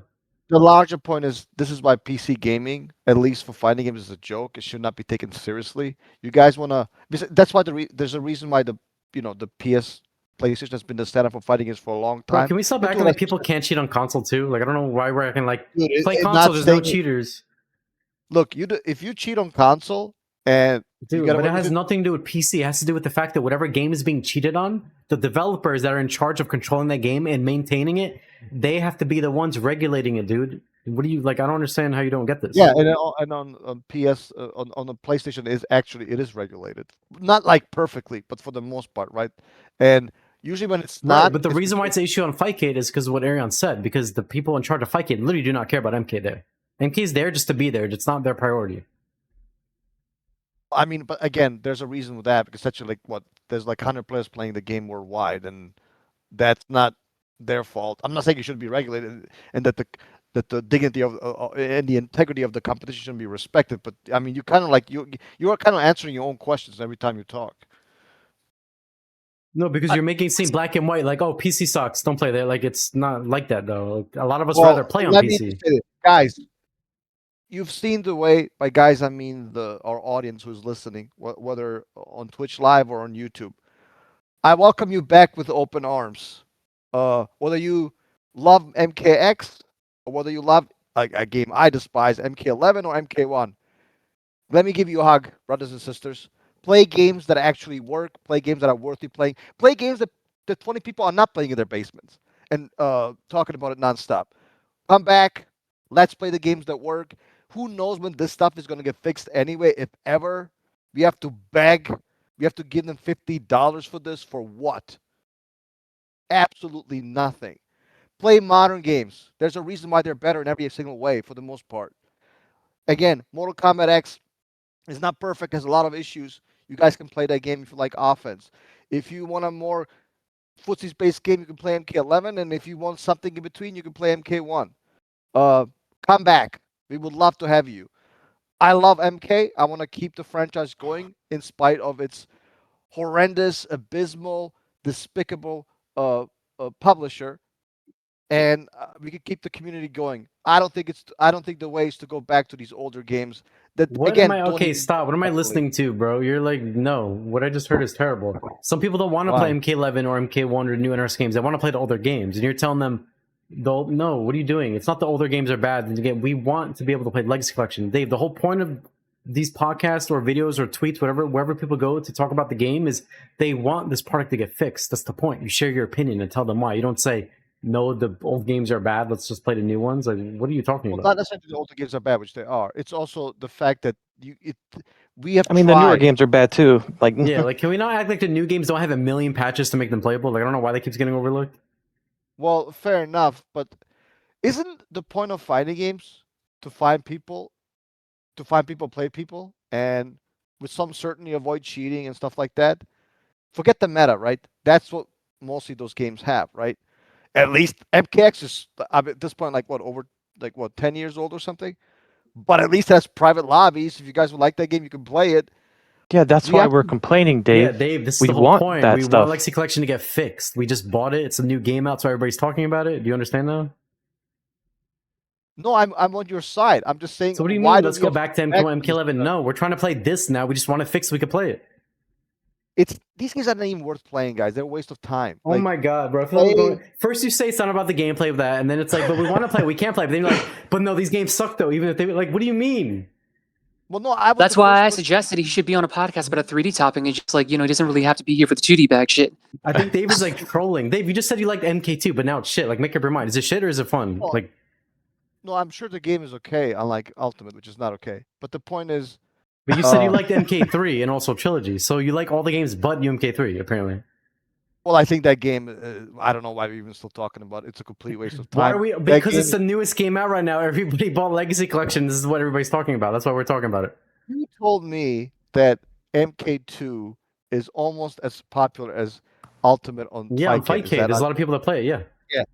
Yet Ultimate gets all the attention, like even on the internet. Why? Because five old Because men are yelling UMK3 at is what? seen as more as well, not I guess not in the way that's more popular, like no one's playing MP2, but in the sense that people respect it more, like skill wise for execution and stuff.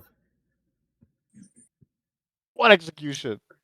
It's had a bigger tournament scene, you know, and a bigger legacy in the Yeah. tournament area, maybe. But Dave, the thing, don't. what I was going to say about the cheating aspect was, it's an interesting area to explore where online competitive play is headed. Are people going to play anymore, or are they going to let the program play for them? I think that's a very interesting area to look into. Okay, Yeah, but see, it should I- never get to that point because those people should just be banned when it's that point where they're literally having programs play for them in the match. That to me is crazy. At that point, Yeah, why even like play who's the the better video game? programmer? Yeah, Exactly, basically, yeah, yeah. you're just running scripts. Like, who's the better at making these cheat programs? That's what the game devolves into. But Dave, like, you want to say what execution? Let me see you do play Reptile and do his 100% combo infinite. I guarantee you're going to be training one for months. No, I'm not denying that. But let me address something. Okay, so that then what do you Ariane is mean? What saying. execution? I think modern games have execution just in a different way. So that Okay, doesn't but mean that. nobody I said know they you think, don't. But I mean, you said that they don't. I said modern games don't have any kind of execution. I mean, I know what you really think. You just don't want to say it publicly. But anyway, speaking Tell them how I public, feel. What do I think? New games are What? shit. Like, what do you want me to say? Like, what? Dave. well, anyway, let me say this. Dave the psychic. Ariane, there's nothing to psychic. I know Rio. But anyway, let me make this. I know you think I don't know. I'm some kind of ultimate hater or whatever, and I shouldn't be. You on are an the. ultimate hater. What the hell? What did we just listen Oh, hold to? on. For like, you just Let been me- bashing the straight game. up. We are on audience. I you want to paint me like why should I be here? All on audience is saying like why are we talking about this? It's like 20 people playing Why the game. are we like, talking about Legacy Collection when Legacy Collection no, just came that's out not. and we spent $50 on it? I'm sorry. About a specific game. I'm talking about a specific game. All audience like why are we talking about Ultimate? It's Okay, like what do you guys 5 want to talk about? people Super Smash Bros. 64? Like, if we can't talk about Legacy Collection, what are we going to talk I'll about? give you actually topics. You Let's guys want to talk about games MK1, the game that came out 3 years ago? Or what do we? I think we need to talk about games that people play. What about talking about the All right. current hot topic of games that we all just bought and are about to play, and are currently trying to play?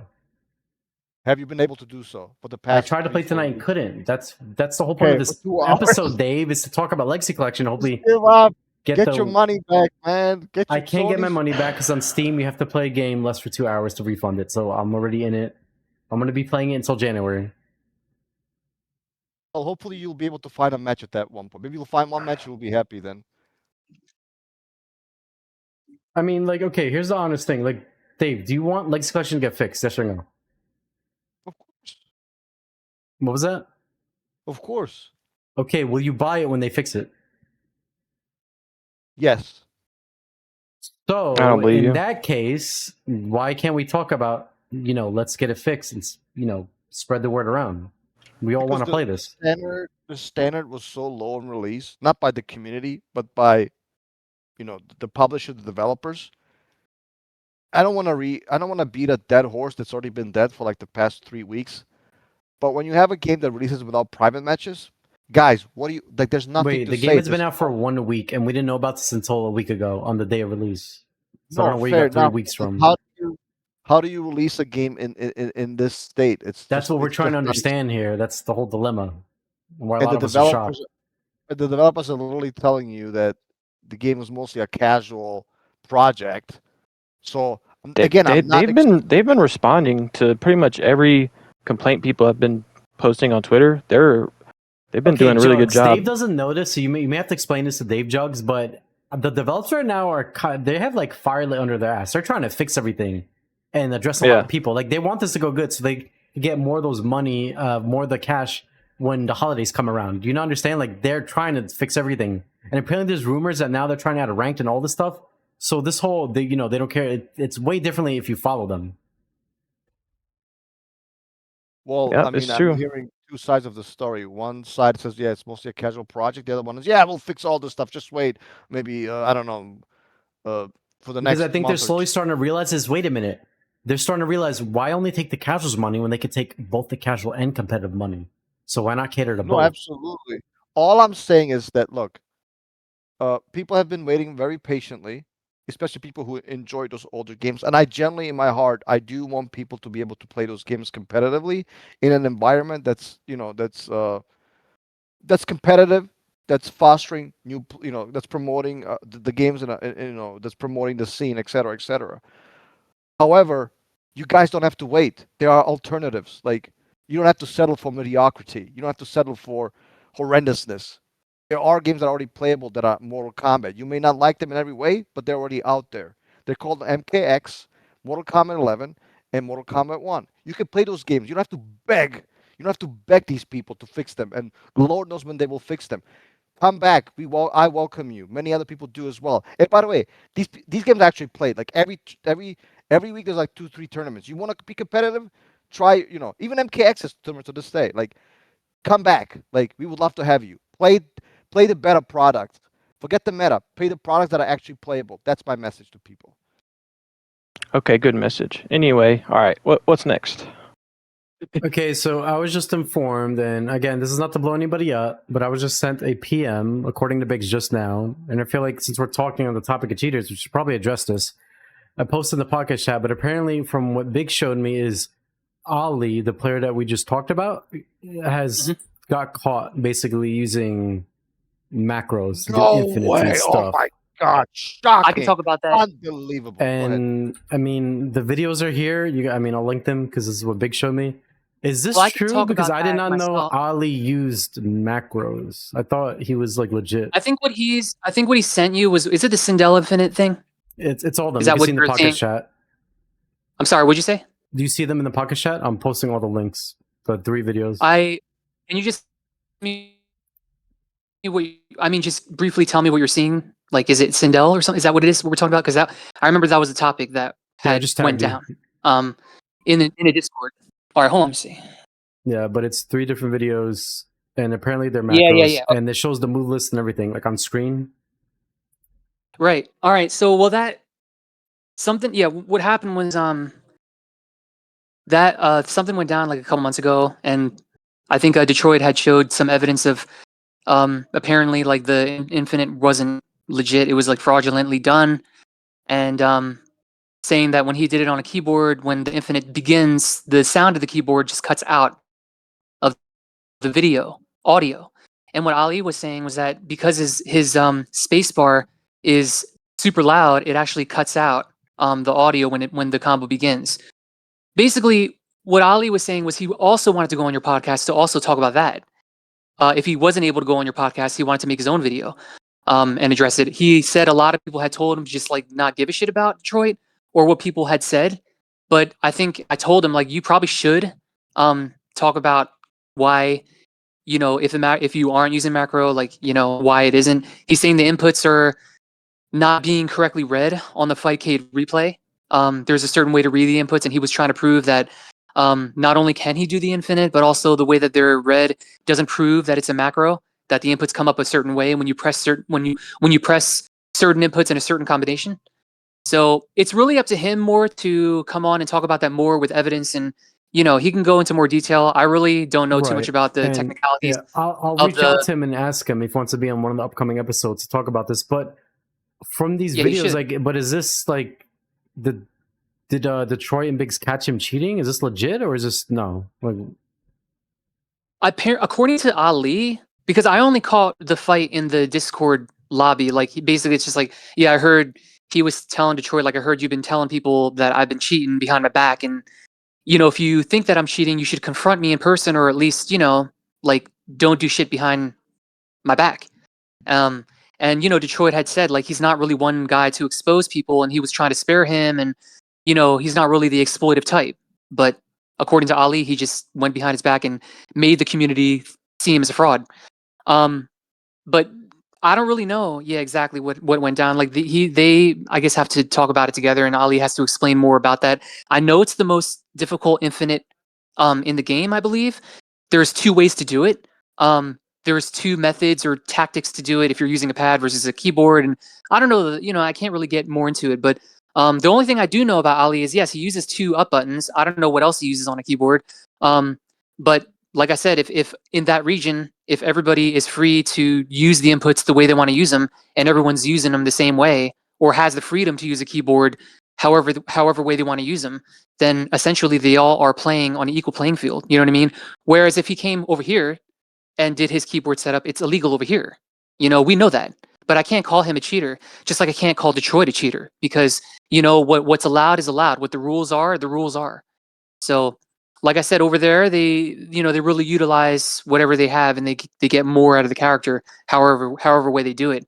I just can't speak too much for what they do because I'm not there to, see what everyone's doing and how they're doing it. Can I ask a question?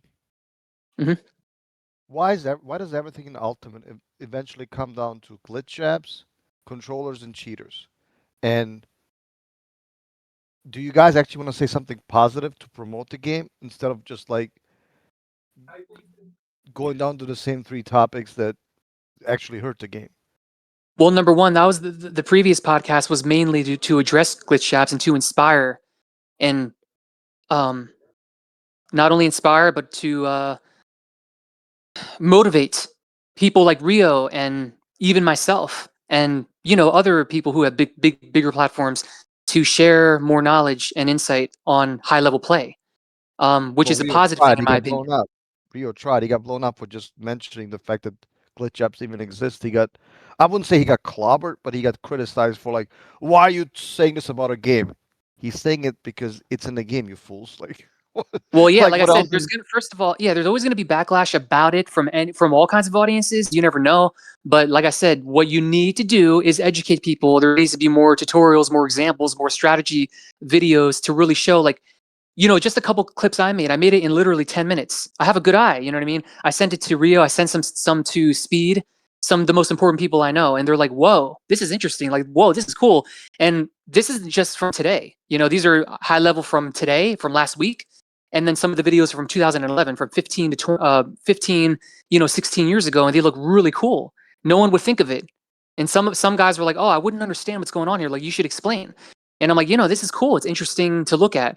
And this is a lot of, me and Speed started connecting on Tech Talk, and I didn't realize me and him had so much in common with just analyzing certain things in the game and trying to learn about them and share stuff that's not really talked about. And it helps keep people interested and inspired to figure out like what tactics, techniques can you do instead of keeping things undercover, trying to be mysterious and trying to fuck everybody up and steamroll everybody. It's better to try to share knowledge in a more productive, digestible way, and that's what's lacking, I think, in competitive UMK3 scene. Because it's lacking, everyone just gets discouraged and they get steamrolled, and it's just like, oh well, glitch jabs are glitch jabs. What are you gonna do? you know? Right, and So, that's a good Jax, way your to take? put it. Oh, sorry, go ahead. No, Jax can guys go. Jax, you comment because you've been waiting for a bit.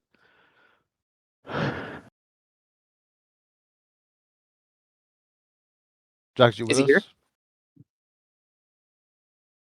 Jugs, you there? Can you hear us?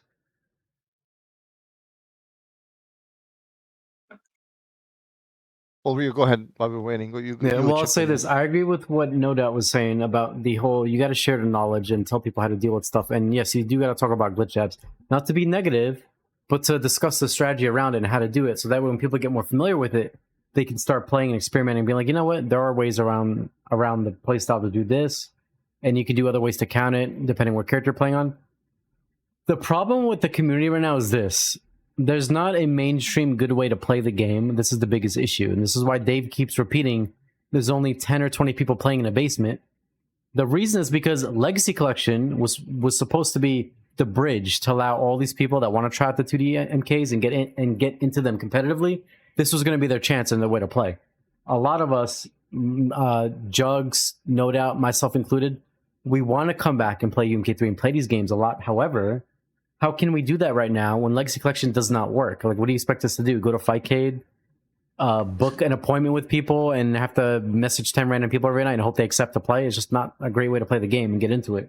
So until they fix this collection and allow us to play and give us a rank system, yes, UMK3 is sadly going to not be in a mainstream way to play it, in a setting where all of us can enjoy the game. That's the problem. Yeah, yeah. And if nobody is talking about it at all and just says, "Oh well, fuck it, the game sucks, move on," Yeah, it's never going to get then fixed you're then. not going to get any. First of all, we're not going to get any progress. There's not going to be any progression. The only way to get anything fixed for something that you love and care about and want to grow is to, number one, first of all, start talking about it. Then you start trying to come up with solutions. Then you start trying to, you know what I mean? It just grows. And I understand also, as you know, and I know, that UMK is not too big in the US right now, like in the competitive scene, but you can't also dismiss the fact that it could possibly have a resurgence. Like, Russia didn't have a big community for a while, and then they were inspired by us and other parts of the world, and they have one of the biggest communities now in the whole world. South America has a huge community. We're not the only. The world doesn't revolve around just us. There's other parts of the world that have huge UMK3 communities, and if they can have a big community, we can too. But you know what I mean? There just has to be the right steps to go about it. And I think, like I said, as shitty as Fightcade is, and by the way, compared to Legacy, it's like heaven on earth right now. I go in there and I'm like, damn, man, it's cool on here, But the inspiration of the video uploads and, a lot of people just being inspired. You know how many new players I saw in Fightcade that night? Not just old, but so many new people that had never even played the game or, had picked it up after many years or tried Legacy and they just went on there. And then they would come in a room with me and they're like, hey, I'm sorry, like I'm just learning. And, can you help me out? Or, I was really nice to every new player I met. I'm like, it's going to take a while. You know what I mean? I was trying to give them tips. And you see, like stuff like this is what's inspiring. And some people went in the lobby like, "Oh my god, I watch your videos all the time. Like you're incredible." And da da da. And all this inspiration. This is what positive is. Positive stuff that needs to happen. Influence, the right education, the right kind of exploits. Kind of shown to help people, learn the game. Yeah, can y'all hear me? Yeah, we're able to hear you now. Okay. Yeah.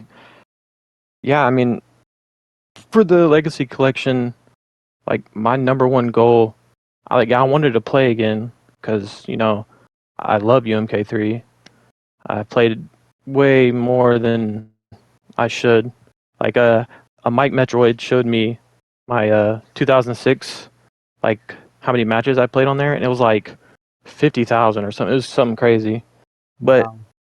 other than coming back to play again, my main goal was to get new players into the game and train them, teach them, like people that actually want to learn to play this game.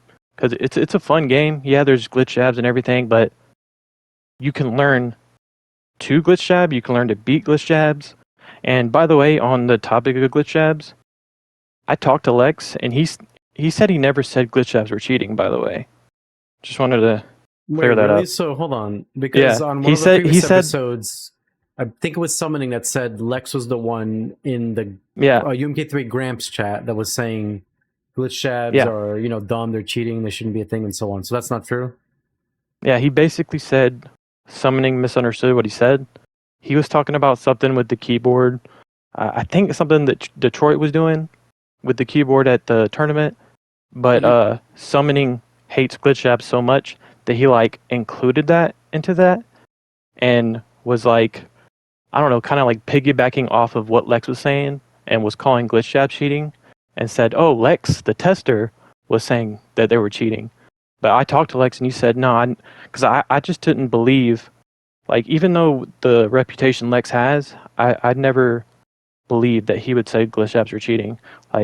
I believe that he would say that you're abusing an exploit, that they're cheap, stuff like that. But cheating has a very different connotation. So yeah, I asked him and he said, no, I never said that. He misunderstood what I was saying. See, now I feel It'd be bad good for if he Lex came because on. he's been getting roasted lately, like bad on these episodes. And Yeah, I wish he would come on. Yeah, I try to get in contact with Lex on Discord. He just refuses to talk to me. He says I'm basically a worse version of base, whatever that means. And he just does not want to interact with me. He says I'm way too toxic and I'm the reason why there's so much drama with everybody. I don't know. It's just, to me, I find it, I guess, not fair that he thinks of it that way. Because if I he were think- to just chat with me and tell me all this stuff, I would be like, okay, well, because I do want to have Lex come on also and say his piece because he hasn't been able to really defend himself.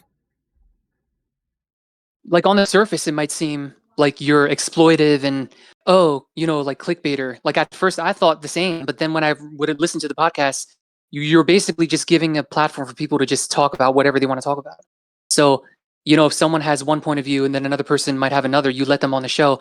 I mean, in my opinion, it's maybe better to try to schedule everyone on at once so they could iron shit out more if there's problems. That's why when I first went on the podcast, I thought Detroit was going to be there, but him and Drew and Jugs couldn't make it. And then I suggested they just come on this one, him and Biggs, but they couldn't make this one, I guess. So I guess they'll be on the next one, and I'll go on with them, and talk about everything that went down. I'd rather just iron shit out together Yeah, well, instead of playing cat and mouse. Dave doesn't want to have a bunch of people. I mean, we could try this one episode, But I think Dave feels that having an episode where you have like 10 people on at the same time could be bad. But again, if Dave is willing, we could try it, see how it goes. We just have to make Look, sure I'm that ready. everybody can talk and, it doesn't end up being 10 hours long. I'm sure that Tom and I would both would willing to sit one out for the sake of you guys making peace and building the community. I don't have a problem with that. I do want to say, like, if it's me, if it's me, Tom, and 5 other people, I think you guys are wasting your time. You might as well just do this privately. I think we do the podcast to entertain people and to be informative. And I think somebody mentioned, maybe Jugs or you, no doubt, like when you have people like constantly interrupting each other, it's no longer a podcast. Essentially, people just ranting. And with all due respect to Tom, like, he's my friend, but like he's like the guy known for that. Like, I, your Yeah, closing statement shouldn't be 40 minutes. I'm sorry. Like, closing statement means you talk about for 2-3 minutes. Again, it's not just Tom. It's James. I love the old stories, but it's just like maybe now is not the right time. Like it's okay to tell, but like maybe it's the other guys to talk. And again, I'm not perfect. I'm not saying like I'm the epitome of perfection and short arguments, but like there has to be some kind of balance. I'm not necessarily lecturing you guys. I'm just trying to warn you so everybody gets an equal time of talking. That's all. Right. So 500 Cigarettes says what I should do is I should have everybody muted except for the person that's allowed to speak. I don't know if that's a good idea. Maybe we could try it one time. So that way, whoever is talking, you can't, speak in front of them, and you can let them say their piece, and then we can unmute people and then have a discussion that way. I don't know if that would be good or not. Like, do you guys think that'd be a good way to do it or no? Yeah. Well, I Well, think we've unless done you a good want job to. on this one. No, yeah, this that, for sure. But like, you want to listen to Tom for 15 minutes while everybody listen? Like, look, again, I'm not trying to blow anybody up. Like, I think James last podcast did a great job. Uh, I guess, not my suggestion is to anybody. Like, you don't have to be the wisest guy in the room every time. Like every time, like let other people talk. Sometimes you have to be quiet, and maybe other people get a chance to talk more. And I think we've all done.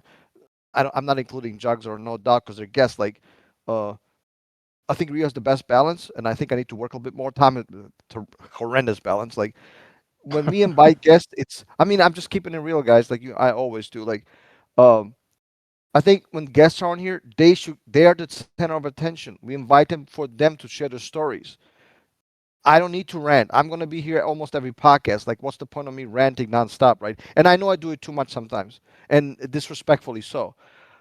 However, like again, it's about the guests. It's not about what Rio has to say, what M today, what Tom, what Tom has to say. We're gonna be here every podcast, so I think it should be centered more about the guests and less so about what the co-hosts have to say. And if I'm wrong, you guys on Twitch and YouTube comments, and even Jugs and No Doubt can comment on and correct me if I'm mistaken. Yeah, you talk too much, Dave. There you go. There you go. But no, you have a point. Well, I We mean, should be. Sorry, go ahead. well, Dave just has to make his points a little more, he's got to just do it a little bit more concisely and with less words. There's, I I guess. think you're just salty that I called out Ultimate as a crap game and you're trying to take cheap shots, but that's my opinion. I mean, you do talk shit about Ultimate a lot. I'm not the one. You guys are talking crap about your own game, and I've been doing so for the past 20 years. Who's you? The community. What the hell? Every That can mean anybody. well, it's true. Rio, am I wrong? Every topic about Ultimate eventually Yeah, devolves but when you into say cheating. you, they assume you're talking about them, not the community. What the Well, hell? When you word it that way, it's so confusing. well, he's Well, I mean, Jugs and not they're a part of the community. I'm not necessarily saying they're doing it, but look, Then it's okay, not about then me. why do Let you me say ask you this. you? Okay, very simple question. Jugs, what do you think about Ultimate? Is it the pinnacle of Mortal Kombat? What do you think? Wow, the way you worded that question, Well, I mean, if it's not or like it is. already a Like he's trap. been Like what the playing it. hell? It's not a trap. uh, That's the Hey, question. what do you think about this game? Is it the best perfect game ever made with Rio, no flaws? let Like really? Like that's what you're asking Rio. somebody? Well, if you ask me about any game, I'll give you an answer. Look, it's not about me. Jugs, we're gonna have Jugs go it first, and no doubt. Go ahead, please. UMK3 obviously no game is perfect, and UMK3 has its issues just like any other game. I do think N64 Trilogy is better, but that's beside the point. My very first competitive game like competitive fighting game was UMK3, and it never would have been that way if it didn't come out on the 360 in 2006.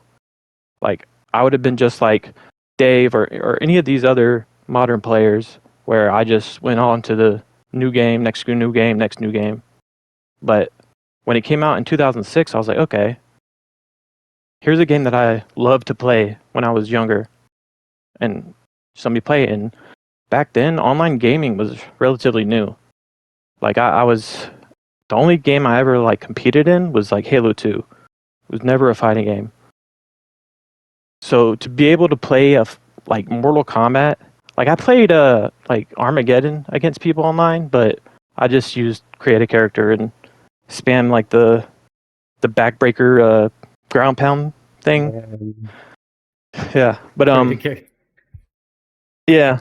What was I saying? Oh yeah, but it took me a long time to realize like the competitive aspect, because the internet was like there was no Twitter, there was no Discord. Like I randomly found Ultimate MK just trying to find, I think, just the move list or something, or fatalities or something, and like seeing a community of people that love the game as much as I do and playing it as much as I did, because I was like 15, 16 back then or something. Like it opened my eyes. That's how it got into the FGC. That's how it got me into MKU, Mortal Kombat United, then Empires, Test Your Might. You know, the rest is history. But yeah, it's UMK3 is not a game for everybody. Like, it's just not. I mean, I know a lot of games are like that, but you have to put a lot of time into UMK3. You do, because it's not an easy game. Like, it's easy to get into, like on the surface level, but the high level aspect, I understand it's frustrating. And when you have people coming on here talking shit about the meta, talking shit about glitch jabs, saying they're cheating, like I understand that leaves a bad taste in people's mouth. And even Detroit and Big saying, "Oh, don't play UMK3, play MK4." I don't personally understand that. I do understand, like, if you either like the game or you don't, and not trying to beg people to play. Like, I completely understand that. But as far as people who actually want to play the game, like, don't discourage people from wanting to play the game. That's basically it. No doubt. Where do you stand on this issue? Well, yeah, it's like Jugs was saying, like, don't poison the well. He had wrote to me on Discord, and I totally agree. It's just like, there's a scene for every style of fighting game or every, any kind of game out there. And I agree with Jugs. Like, UMK3 is an acquired taste. I had said that on the other podcast. It's very unique.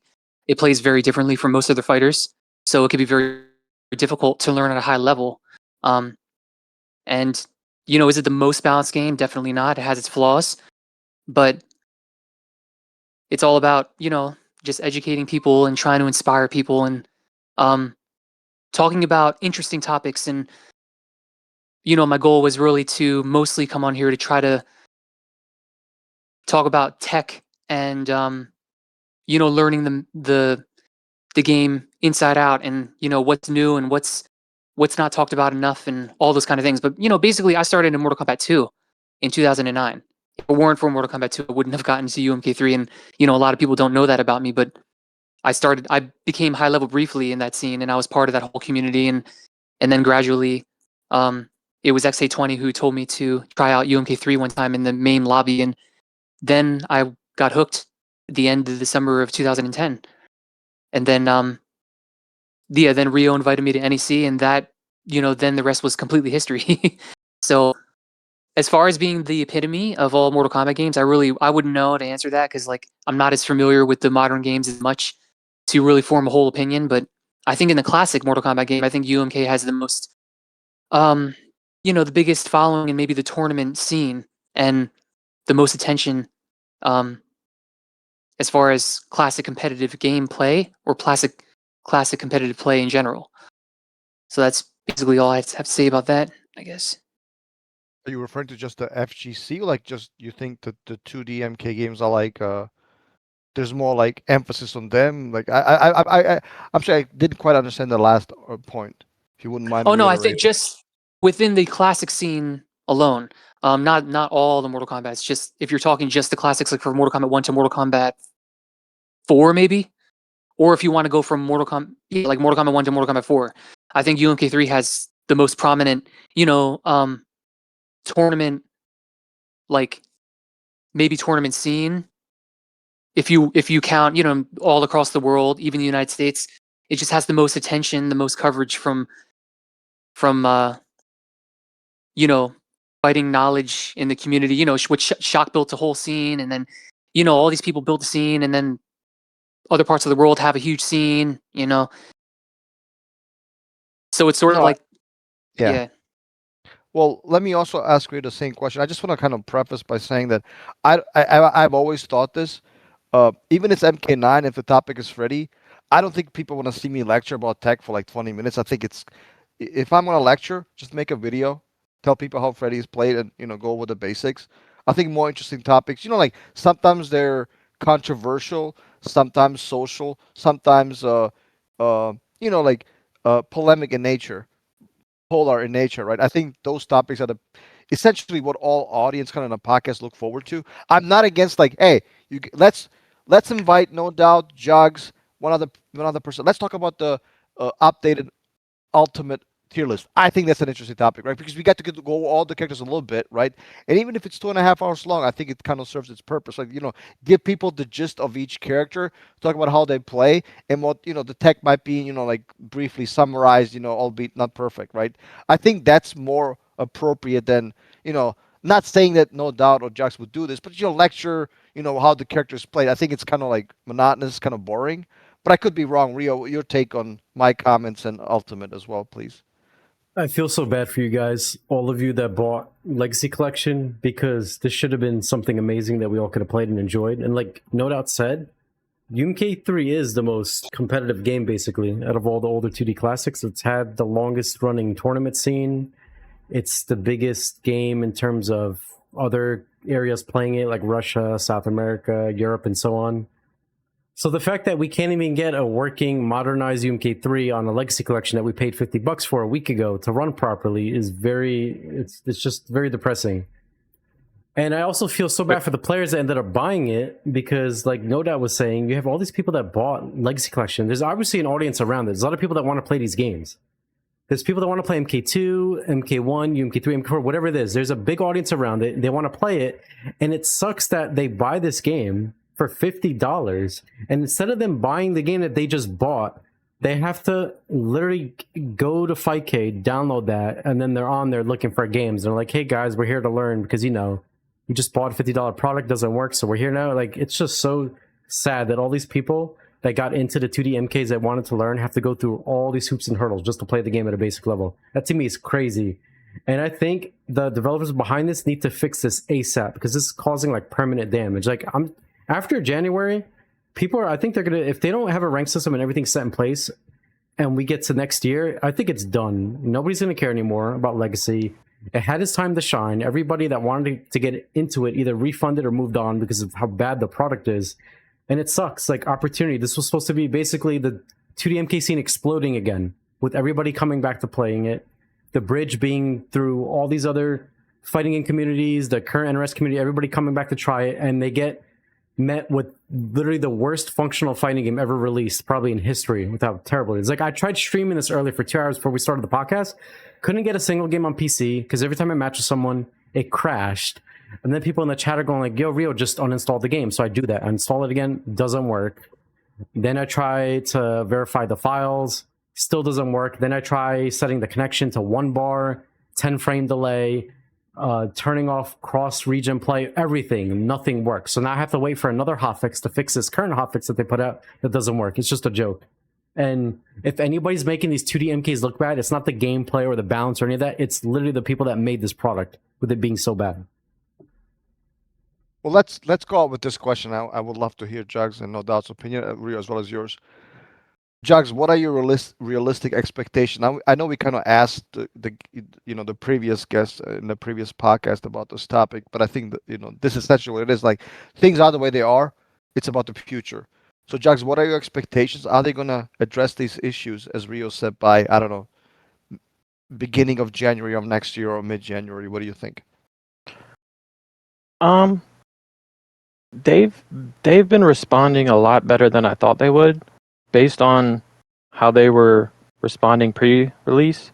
Like they were every time I would ask them something, they like the first, like I think it was like the day of or the day after it was announced. I immediately asked, what was it? I think it's Stephen Frost. He's one of the devs at Digital Eclipse. I immediately asked, is there going to be lobbies? Is there going to be training mode? Is there going to be ranked matches? You know, and he responded with like the Mortal Kombat trilogy question mark, and that's all he said. He responded with a question mark. But constantly after that, not just me, a lot of people in the community were constantly asking about lobbies, about things that should be standard in 2025 in a fighting game, and we got nothing. But after launch, man, every time I see Dead, myself, Goku Ren, anybody actually posting like issues with the Legacy Collection, they're responding and fairly quickly too. And they said they're aware of it. They're looking to address it. They're saying patches are coming out. So yeah, it's in a pretty bad state right now. But based on their responses, at least on social media, I kind of have high hopes that it'll be fixed by I don't know when, but I agree with Rio. If it's not like if they don't have all this implemented by January, that's a blow up, and I think that it might be dead by then, which sucks to say, but I mean like even like the dedicated players, like if you have input delay, you're constantly crashing, like they'll just go to Fightcade. So I'm optimistic about it, but at the same time, they're on a time limit. That's all I got. Yeah, no doubt. Your opinion on this question. Slightly different. My hopes are sort of low, yeah, for the collection based off of how they've handled, and I know they're responding promptly, but just the fact that it was released so unprofessionally, and now it's up to whatever team they use that fucked it up to try to help it. I mean, I don't know. My hopes are.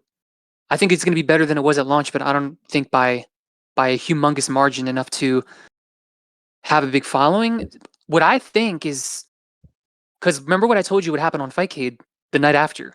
And I was surprised. I was like, oh shit. Like I thought no one would be on Fightcade. You know what I mean? I was expecting to log on Fightcade and have the lowest amount of people ever because everyone would be on Legacy. And I'm like, holy shit, it's lit. It's like over 150 players. And I'm like, this could be a new thing. Um, it's either A, people might, because they're so eager to play, they might find another alternative, whether it's MAME, whether it's Fightcade, to flock to, because that was totally unexpected. And then there's another alternative that I don't know, Rio, are you aware of, called Arcadesia? I don't know how I'm pronouncing it right. You know about Alternative that? to what, Fightcade? What did you say? Alternative to what, Fightcade? Yeah, it's spelled ARCADYZJA. Is this something new, It's or has it just been around, but it's more It's underground? kind of new. So this is a PSX emulator, created by this guy named Ren. He's the main dev, I think. And he's already, in his little effort in the short amount of time it's been launched, it's already way better than Fightcade. The emulator Really? runs at an upgraded FB Neo. Yeah, I didn't. If you don't know about this, this is big news. I mean, this port is running not only rollback GGPO, I believe, but the emulator is better version than Fightcade. It's an upgraded FB Neo version. A couple people have tested it. It does have some desync issues and some bug issues they're still ironing out, but people from Australia tried to connect to people from the USA and it feels flawless.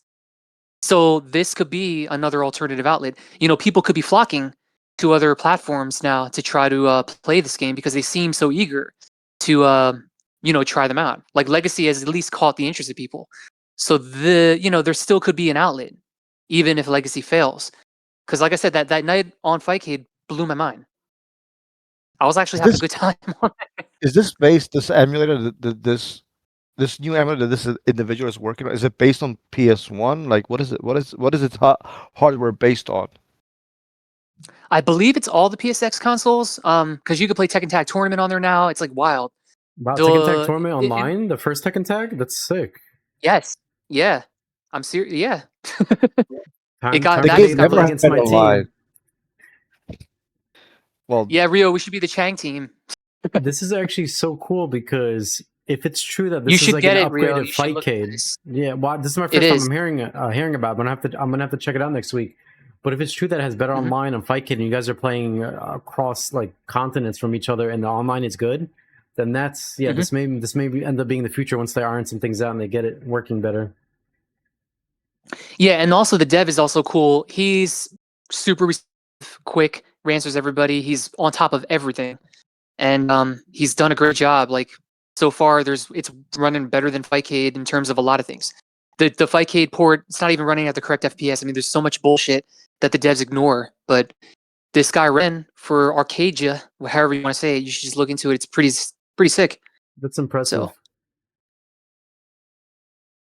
let yeah, me so there could if I be more innovations and advancements of other platforms. But go ahead. Yeah. well, I want to ask you because you guys are super quick with the responses. Thank you so much. We're not used to that, so I'm going to ask one last question Bro, to Dave you with the guys. cheap shots. Well, I'm sorry. Like I have to call it the way it is. By the way, it's not cheap shots to them. They're actually they're No, I know they're who you're following. flaming, but it's like, come on, Tom's not even here, bro. You Yeah, gotta flame him still. I don't care.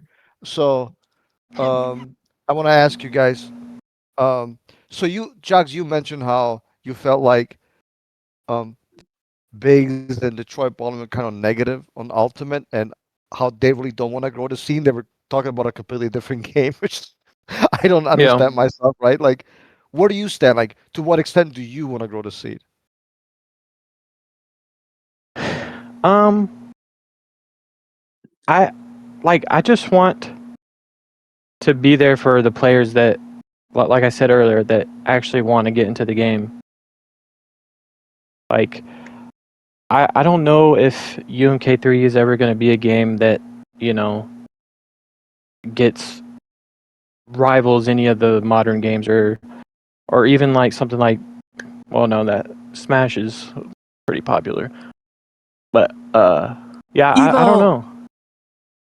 Yeah, I don't know, cuz yeah, there's just there's I don't know, man. I just want to be able to help players that actually want to play it, and right now I can't because I don't have Fightcade. I don't even have a PC that would make sense to play it on. So I was really banking on the Legacy Collection being the game or the platform or whatever you want to call it. But yeah, I'm just depressing, disappointed, but like I said, I'm cautiously optimistic that they'll get it fixed. But at the same time, I don't know if it'll ever be good on PlayStation because they tried to fix the input delay and they fixed it by like 1 frame. So I don't know. I don't know if it's ever going to be on PlayStation, but from what I hear on Xbox, it's good, and on Steam, it's good, or at least better. But yeah, I just want to help players that want to play it, that want to learn, and grow it from there. Like I don't think like I'm not trying to beg anyone to play. Like if you don't want if this I want you to try it, but if it's not your game, it's not your game. But I also don't want to discourage and say don't play Ultimate, play MK4 or even play one of the modern games. Play whatever you want. And I'll be there to try to help you. But right now, I can't. Like I can't invite anybody. Like I can't do anything. So yeah, I don't know. I'm just hoping that they get these things fixed on the Legacy Collection. But we'll just see, I guess. It's a shame I can't play somebody like Jugs because there's no crossplay either. Yeah. The three of us should just hop on MAME, dude. MAME 64 from 2011. Wow, Jug hack, Dude, I don't have a Juggernaut hack. PC. I don't have a PC, man. Oh, Well, I do, yeah, but it's true. not You one gotta that will. Not one that will. It would be pointless to play on it, basically. No doubt. What's your stance on that question I forgot what the question was. What? about growing the community and what part you would like to have? Oh yeah. You know what I said before, basically. Like um,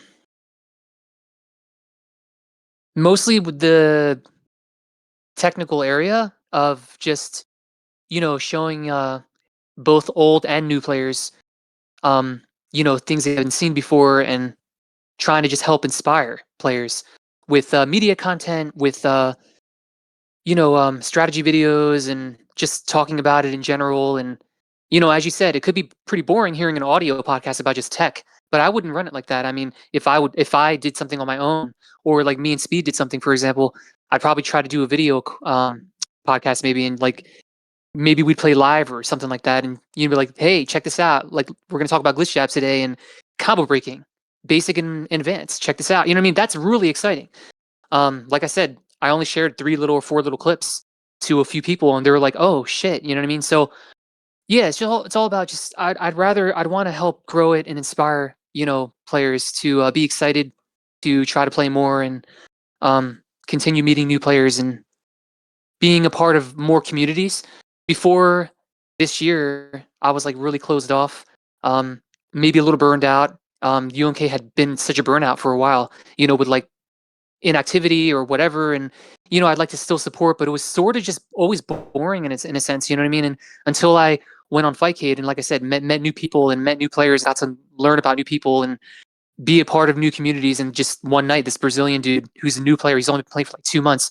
He's like, "Hey, you should join this Brazilian community." And I'm just like rolling my eyes a little, like, I don't know, like why would I be there? You know what I mean? Like, why would I want to be in a group that doesn't speak English? They all speak Portuguese. I don't feel like I belong in there. I sort of feel like disrespecting a bit.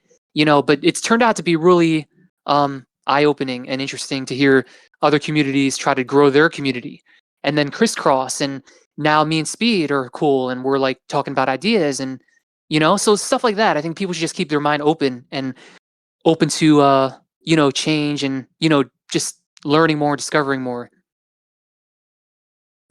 There's Well, one more thing else I wanted to say, just real yeah, go quick, ahead. is Yeah, of course. you don't have to become a top player in UMK3.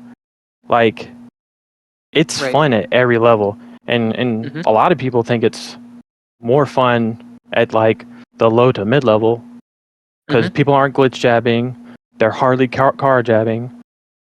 So, like, whatever level you want to play, I want there to be enough players so whatever level that you want to be at, like you can be at that level and still compete against other people at your level.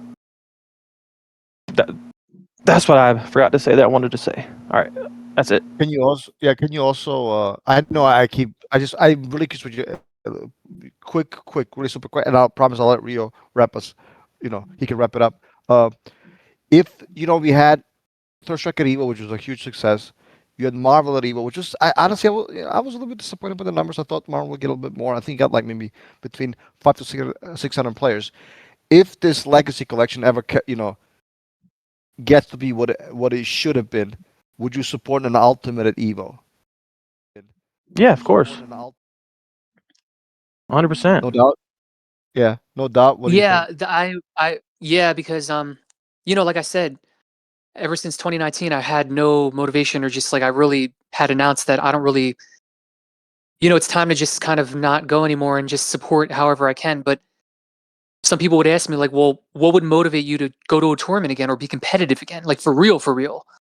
And I would have to be inspired. That's really the answer. And if there's a tournament like Evo, and like all the top players from all the countries go, that is inspiring. I'd be like, shit, maybe I should go back on my computer, start training again, put a book on 3 keyboards like I used to do in the past, where they block, crouch, hold down, back, and I can practice my glitch jabs.